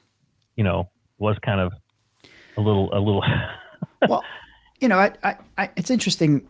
You talk about ethics and these things that affect brand because a brand has to have relationships with its consumers and with Right. those who support it, and you have to be proud of your brand. You have to be, or at least if not proud, you certainly have to be happy to support it, and it has to align with you and what you're doing in your life.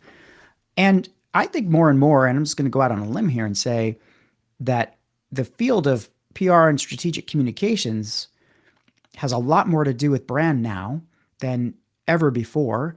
And brand is almost synonymous with reputation, and reputation management, reputation leadership Mhm. falls into that kind of, narrative, story, messaging zone of where we traditionally have had communicators. So I think that's a call for people who have that skill set to be across marketing and comms to make sure that the brands are able to have that point of view, to establish that position and be and fulfill their promise. Yeah, Yeah. I think you mentioned you have a background in you're doing integrated communications, and that's kind of my background. And when I went to school, and that I think it's even more important now, the integrated communications across every touch point with consumers, that it all is aligned, and that everything that a consumer experiences with the brand is all consistent and aligned with those brand values. 100%. Oh, look at this good one from Joanne here. I agree that empathy and listening are so essential. Absolutely. And Sandy, again, thanks, Sandy, so much. Building trust and relationships are key in marketing today more than ever. Absolutely. It's practically the title of my chapter in the book.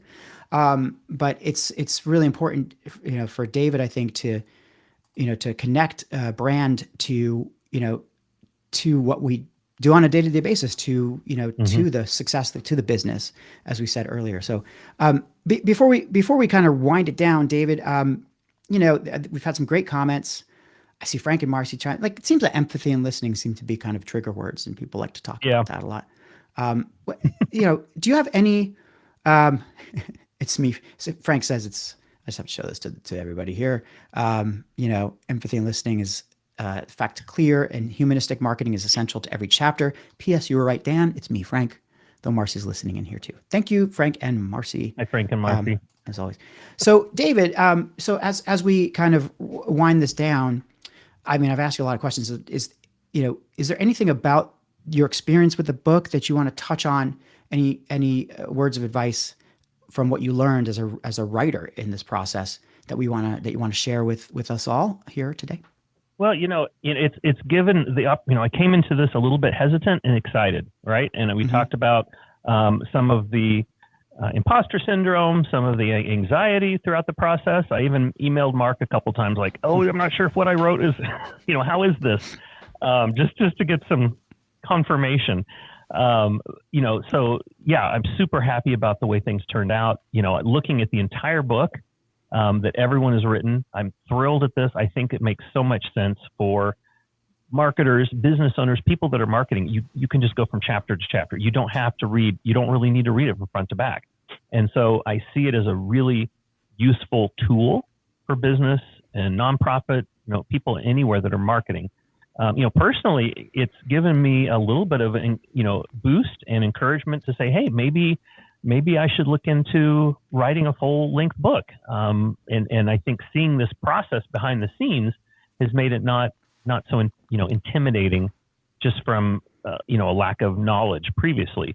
So now I've seen how it kind of can work, and so I might be willing to tackle an entire book one of these days. Well, I mean, I think you're not alone in that. And Zach here saying, I love the fact we were able to crowdsource this book. I agree. But it gives you a little taste, right? And if I can just repeat what I did 26, 28, 34 times, I'm not doing it. Just talking myself out of it as I speak right now.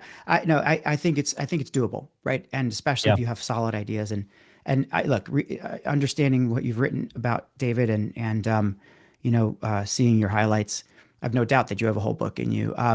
But right now we're talking about this one book, everybody, the most amazing marketing book ever. And in case you missed it earlier, I love this button. There it is. The most amazing marketing book ever. It's available now, only $2.99 in the Kindle store, and the paperback is available for order. Again, it's a terrific book. You've seen now, I don't know how many we're up to right as of this point, but at least 4 in the last couple hours with me of these incredible authors who are put their heart and soul into this book and really thought about, as David said, thinking about the audience first and what the audience needs and could benefit the most from. That's where you start the brand thinking. That's where David started his writing thinking. And I think, it's absolutely something that you should all go pick up now. David, thank you so much for joining me and for writing the chapter on brand. And we're going to see you a lot more, I'm sure, in the very near future. Appreciate it. Thanks, Dan. It's been great. Appreciate it. Thanks. Got it. All right.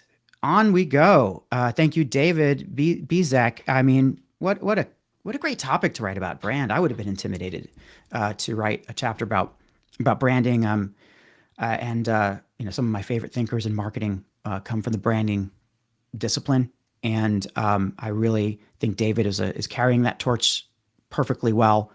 And again, another lesson is, like, we all have some incredible knowledge, and we just got to get out of our own way and end this whole imposter syndrome stuff. So I'm about to bring in the next guest, and once again, in case you missed it, we're here to talk about the most amazing marketing book ever, which is just launched today or yesterday today, available now on Amazon. You can just go to the QR code. Again, 36 authors, 350 ideas, 750 years of experience, $2.99 today on Kindle. But I hate to sound like Pitchman. I feel like I'm flexing my Pitchman muscles a little bit here because I've never done that either. But as you can probably tell, but for sure, go pick up the book. It is just page after page for 212 pages, roughly thereabouts, of amazing advice and in friendly conversational voice that is really geared to help you understand what's important in marketing today. So thank you so much again, David. And now I am so pleased to bring on my final guest from the afternoon, but certainly not the final guest of this 24-hour amazing marketing streaming session. 24 hours of amazing marketing. I believe that's what we're calling it. My next guest here, he works with industry giants and scale-ups to inspire their buyers and accelerate revenue growth. He's an award-winning consultant, author, keynote speaker, president of the National Speakers Association Northwest, and I will add, on a personal note, an extremely capable guide to metaverse properties and understanding the benefits of actually having a metaverse chalet and more. So I'll let him explain it when he comes on. Please welcome now to the hot spot here, the amazing, my friend, Bruce Shear. Bruce, it's good to see you. Yeah, nice to see you. Can you hear me okay? Oh, absolutely. Coming through awesome. Great. I almost didn't recognize you because, I mean, last time we met, you were an avatar, you know, and although your avatar does resemble you quite definitely closely. Not as cool. Yeah, definitely not as cool. Hey, it's great to see you, and thank you so much. I mean, you've come in as a writing about measurement, which isn't always the easiest thing for marketers to grasp, or for anybody to really understand, for that matter. But it's probably as a foundational element, the most critical way that you can show your value to the business. So your chapter is again meaningful marketing measurement, and discover new marketing measurement strategies, measuring what matters to drive growth. Well, how about we start there? How were you inspired to write for the book and to write this chapter? Oh, just I was inspired by my own experience of success and failure as it relates to measurement. So I thought it would be kind of a fun thing to focus on. And also, one of my biggest wishes, to inspire my buyers, my big why is to inspire others to inspire others. So if I can reach out to marketing leaders and help them get better at, and business leaders, help them get better at measuring, the huge, colossal investments in time, money, and energy that they put into their marketing efforts.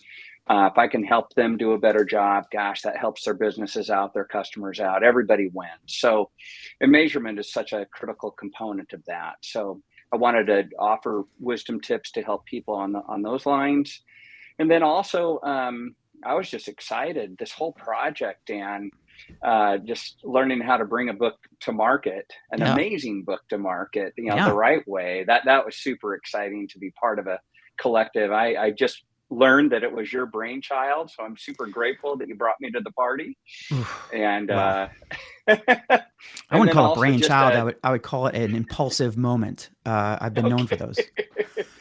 I love it.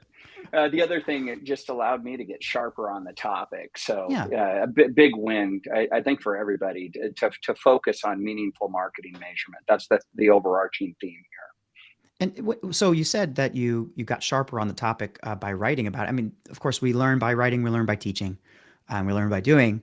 In this case, maybe it was all three of these for you. So what are the top kind of takeaways that you can share, and or what did you learn from writing the chapter? Maybe the same thing. If you can answer both. I learned a few different things, and also this was pre-Chat GPT and Google Bard. So by the way, let it be known that up the sleeves and did some real research on this bad boy. Well, I think that's you raise a really important point. None of this book was written using AI. None of it. Although, in fairness, when we were discussing what the dedication should look like, it was just when ChatGPT came out, and we were playing around with it, and we came up with a couple of patterns that we then took and evolved into what you see in the dedication. Although the original thing from ChatGPT didn't resemble that, but that's the only extent. And of course, Frank used not ChatGPT, but used Midjourney to create the cover. But sorry, so for that diversion, I thought it was really important to mention that because I hadn't yet. But yeah, it's 100% human content, and measurement. I mean, it's sometimes feels like an inhuman thing to do. But what were the things that you picked up and learned in the process as we were talking? Yeah. And Dan, just to wrap on the AI thing, in terms of its influence, especially in this modern era that we're entering into, I've done a bunch of kind of look back, looking at Bard and looking at ChatGPT around, marketing measurement, common misperceptions, common mistakes. And the wisdom tips that I had compiled and kind of researched the hard way held up really, really well. So I'm super grateful. There were some things that I learned through doing some additional research post writing, but what's in here is totally solid. So your question again, Dan, if you wouldn't mind. Yeah. What were your top takeaways, or the things that you mentioned that you had learned a lot writing the book? So what are the top things you learned, or top takeaways? Maybe those are both the same thing. Maybe they're different. But the floor is yours. Yeah, or I think you were heading down the kind of a surprising thing that I learned through the research. And one thing which is really interesting to me, one of the big points that I have in the book is don't get snagged by surrogation. And so that concept, what that means is don't get wrapped up around the metric where the metric is king. And there was a Harvard Business Review article around this called Don't Let Key Metrics Undermine Your Business. And they brought forward, if you can remember with me, the old story of Wells Fargo, where they were sued and had to, pay, multi-millions of dollars and just total brand erosion through that whole experience. But, the big metric for them was, growing customer share of wallet.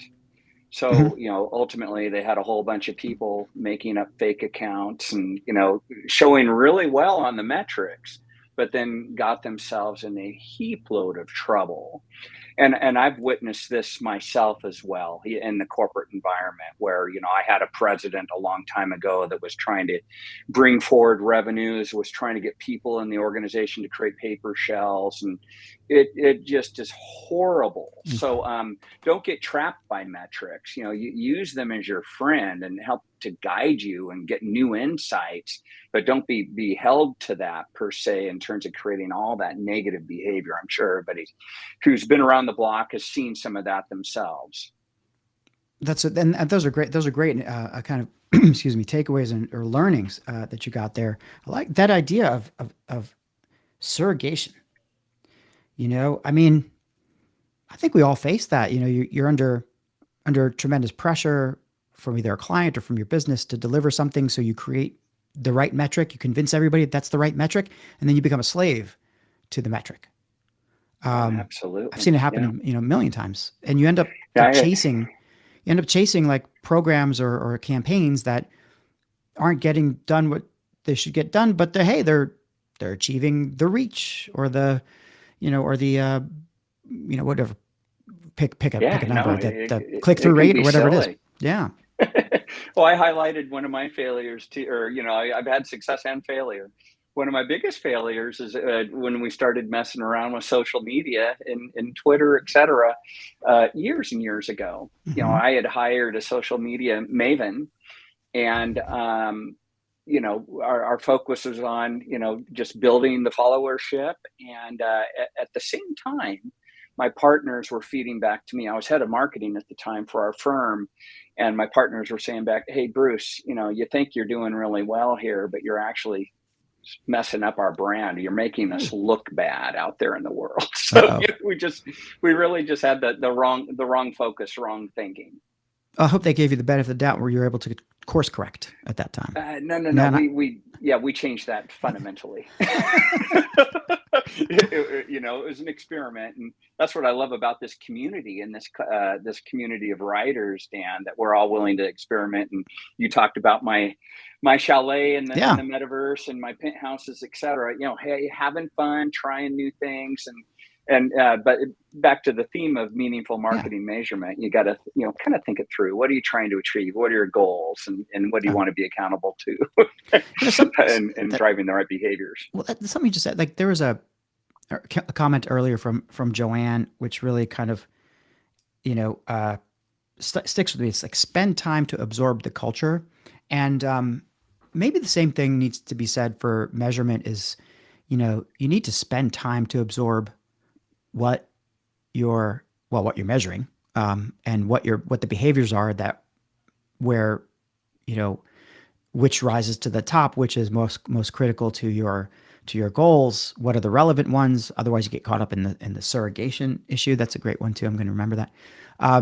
What are some of the mistakes that you think businesses make often? I mean, you talk about surrogation, but I'm certain there's others when it comes to creating a measurement strategy or measuring wrong or Yeah, absolutely. yeah. And this might tree off of what you were just talking about with David, but I've seen this for years. I still see it, but being traditionally marketing centric, if I could Mhm. frame it that way, where, hey, we're the lead faucet or the lead engine for the business, or we just do brand, we don't do other types of activities.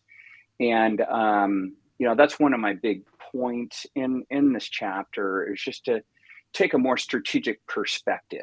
Mhm. In the marketing's relationship to the goals of the business, and being intensely relevant there.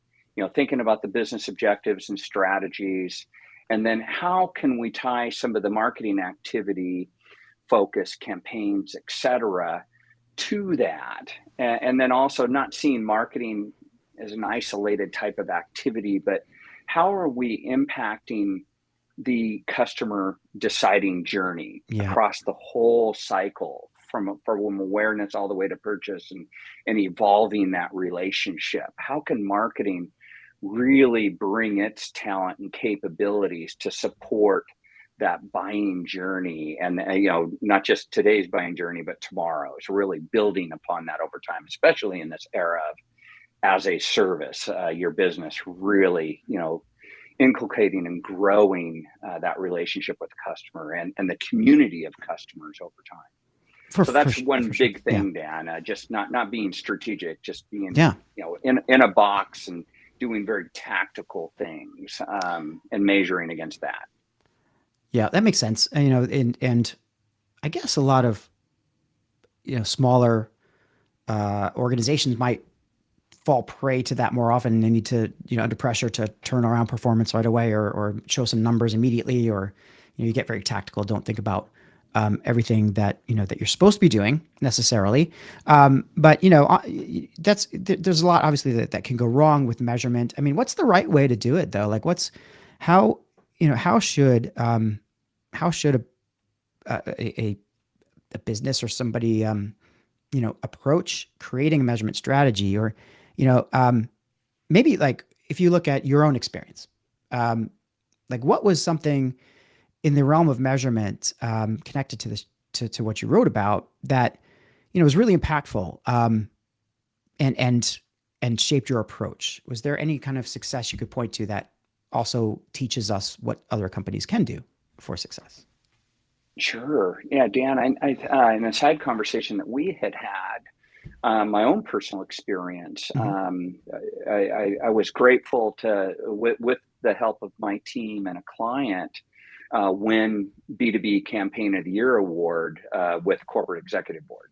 Oh, And that's a that big was a one. big deal. It was amongst enterprise clients. The client in this case was Alcatel-Lucent, Mhm. which isn't typically, the North Star brand for everybody. Still. And that made it especially sweet to win that award. And just our whole approach for how we did that, it was very strategic. When we won the award, it was right after the last recession back in 2009, so quite a while ago. But what we did is just looked at the circumstances that we were faced with. People, travel budgets were being cut, and I know we're all kind of experiencing that type of behavior right now. Marketing spend was being cut, et cetera. But gosh, we still had revenue numbers that we were accountable to. How are we going to perform well? And so that sparked the creativity of what can we do. And so every year they used to annually bring all their customers out to Paris and wine and dine, and show them the capabilities in their executive briefing center. And what we decided to do with the hospitality unit within Alcatel-Lucent was build and Dan, back to our theme of metaverse. Metaverse wasn't being tossed around back then, but we built a virtual hotel. Oh, and cool. yeah, so and this is way back when, and huge investment. And what we did is, we thought, hey, if we can't bring the executive briefing, them to the executive briefing center, just counterintuitive, we could bring the executive briefing center to them virtually. So we built this just elegant web property, very app-centric web property back in the day. It was based in Flash, and had people go through a virtual hotel, and we linked technology to how that would drive the visitor, the customer's experience, and then also it would drive the operational experience, and then also how it would drive the financial experience for that hotel, how they would literally make more money because infusing some of these technology answers as part of that overall hotel's operations and how they deliver their services. And it was awesome. So, and then we set our objectives for it. And that's one of the reasons we won the award. And then also some of the metrics that we drove helped us win that award. And it was multi-channel, multimodal. That's another mistake people think about, especially smaller businesses. I see they think about one channel, email versus LinkedIn or whatever, versus you need to have a omni-channel strategy, which we had mapped out how that's going to influence the overarching buying decision journey. We also brought sellers into the fold. So it was a complete journey. It wasn't just the top of the funnel stuff. It was all the way through to closed business. So, so it was really an end-to-end oriented campaign, which helped us stand apart from the competitive pack and win more business for Alcatelus and again, win the award. Oh, that's terrific. And it's, the measurement part of that is something that, is probably of keen interest to those watching here, because that's your chapter, and how did you kind of come across any issues with your client about how you define the performance metrics, or did you actually have a really good agreement as to what measures you were going to be successful, like you're going to be held to, and how did you come about those? Yeah, we had to justify a big investment to put this together as well. So we had some solid business objectives that we were tying into. And again, the organization kind of had its hands tied behind its back. They couldn't afford, and clients couldn't afford the time nor money to be, flying out to Paris and do all that stuff. So we really had to think differently, just given the economic circumstances everybody was in at that point in time. So it was tied to that. And then, so from a measurement standpoint, it was really, more performance marketing versus brand marketing oriented. Again, signs of those times, money was super duper tight. So we really had to justify, around an anticipated ROI for this campaign. So we designed our metrics around that justification. We also, kind of learned some things that we didn't know after making this huge investment. So we kind of did a look back around some particular metrics that we hit that we weren't even purely thinking about up front, but we had enough of a basis, enough of a justification to get the funding and move forward with it. Oh, that's great. We have a great comment here from Cami. Oh, wow. Early days, very forward-thinking project. I remember people building virtual spaces in Second Life. My goodness. Oh, yeah. We weren't in Second Life, unfortunately. We thought we were going to be, Cami, but it was too hard to pull off. So we created a microsite instead. It did the job. It was good enough. We flirt with Second Life first and thought, man, no, that's going to be way too much money invested in this thing, based on what we had to work with. You mentioned Second Life and virtual worlds, and of course I started off this conversation a little bit by teasing our kind of first meeting in the metaverse, spatial. One of the things I think that comes to mind, and this is sort of a question I just thought of really, is there's all these new disciplines, new channels, new ways of engaging with our customers and our audiences that are just developing every day. You know, it's not just because of AI or Web3, but they provide new ways to kind of to make those, to engage with people. I mean, like it's not just this kind of, here's some words, look at these words, click on the blue thing. Here's a picture. If you like the picture, click on the blue thing, right? Mm-hmm. And here's a video. If you like the video, click on the blue thing. You know, so that's oversimplifying the way that we've interacted in the past, you know, however many years.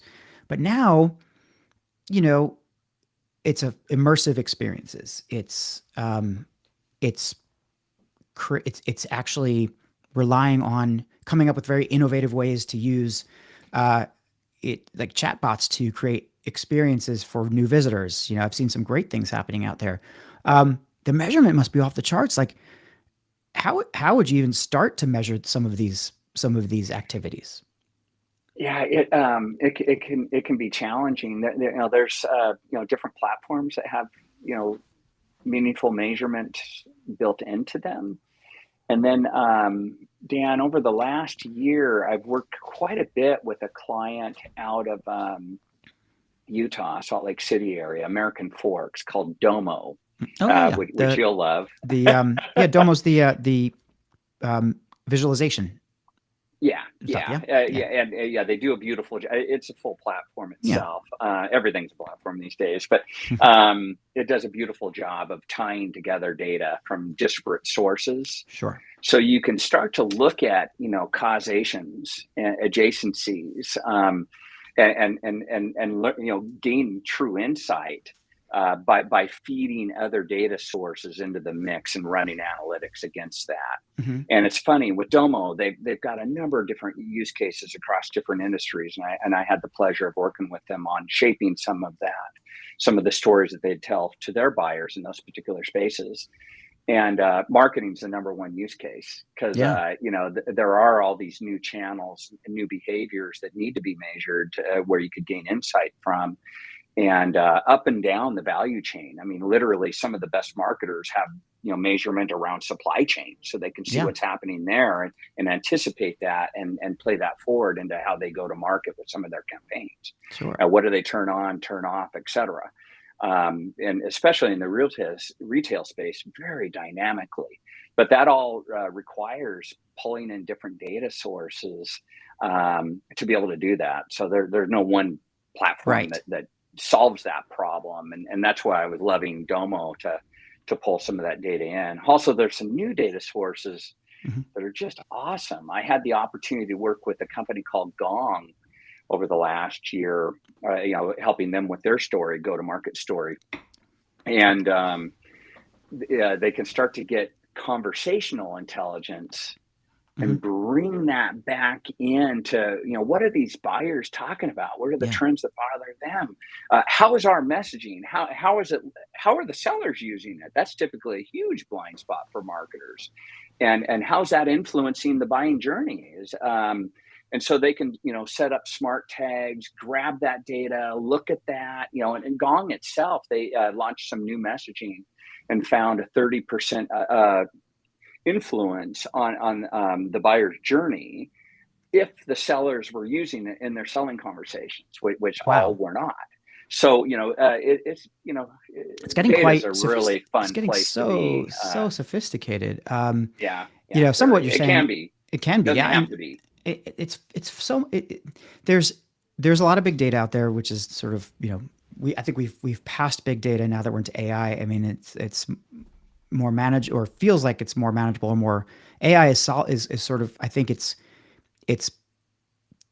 now big data is its swimming pool, and it's just kind of like, you know, you're no longer worried about or looking at big data. Now you're saying, okay, I have something interface that's going to interpret big data for me all the time. So I'm not worried about it as much, and you're not hearing it out there as much. But when you think about all the various things that can be measured, should be measured, and thinking about like conversational intelligence, that brings up social listening, things like this, you know, there's there's numerous platforms that do it well, and so many metrics and so many trends you can kind of identify. So much depends on the operator, on what Boolean you're using, on what queries you're using. It's garbage in, garbage out, or quality and quality. So in other words, there's so much variability. It's not about the tool. It's sometimes about the operator. But I think what I was really curious about actually was there's a lot you can't measure now. There's a lot of activity out there that is unreachable or invisible to measurement tools, and might only be accessible through good old-fashioned surveys or field research of some kind.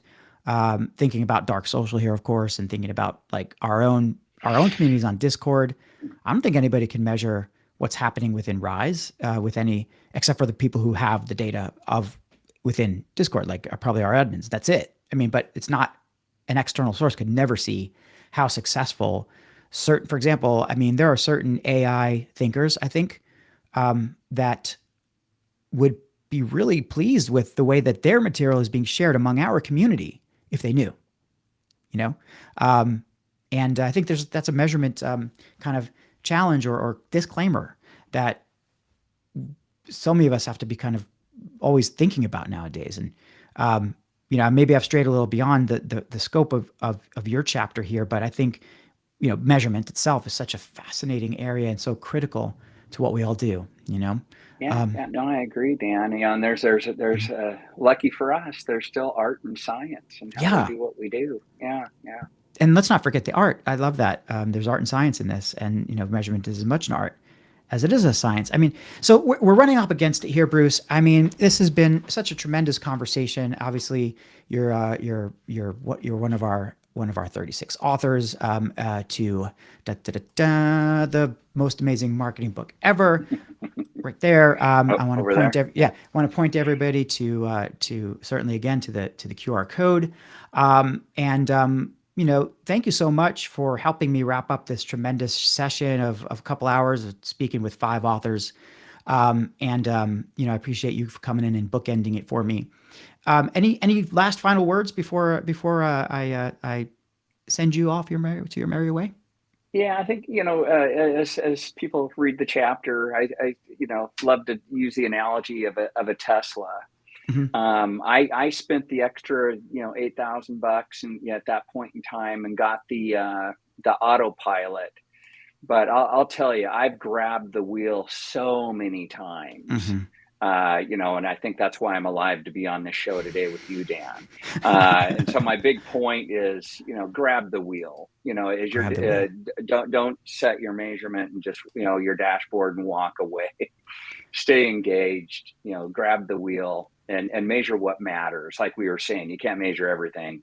And some of it's very difficult to measure. Measure what matters, what you think is going to support your business and move forward, and your community, your customers and the community they represent. Well, I love me a good metaphor. Grab the wheel. Terrific way to close it out. So, Bruce, thank you very much for joining us today. And again, Bruce's chapter is Chapter 7, Meaningful Marketing Measurement, part of the Marketing Fundamentals. When you pick up the book or read it, maybe you've gotten the Kindle edition or already read it. I don't know. But you'll see he's got 10 great tips for you on how to measure measure what you do and deliver value. So thank you so much, Bruce. It was great to see you. Yeah. Thanks, Dan. Yeah, likewise. Okay, everybody. Well, oh my gosh, we're here at the end of the session. We heard from 5 amazing, incredible people, and I hope you got a good sense of the most amazing marketing book ever. In case you missed it, this is not the QR code to buy the book. This is the QR code for the Instant Replay Hub. You can go here to watch all of the live stream at any time. And now this is the QR code for the book. And I've only done it, 60 or 70 times, probably during the course of these 3 hours. I can't stress enough how incredible this journey's been, and what an experience that I would want to I guess repeat and improve on. And I would do it again anytime. I think it's been a pleasure to work with such people. It's been an honor to be an editor. And I am just, again, I'm thrilled to have been able to speak with you all today. The next session is going to start in about a half hour with some more amazing people. And my good friend Chad Parisman is going to be the host. And man, he's a great host, amazing podcaster. And his chapter was podcasting, of course. And I see he's even put a comment in the and I love you too, MKJ. Thank you very much. I'm going to put that out there. See, I got to get the props. Love it very much. Looking forward to Chad's session. Just last thing I'm going to kind of throw out there. There's one question I see, Micah Flemons. I just want to address you, Mike. I'm not sure if we're on the same page here. This is the 24 hours of amazing marketing, and I hope you enjoyed the show. But I didn't want you to think that I ignored your comment. Thank you, everybody, for participating. Again, the next session will be in about a half hour.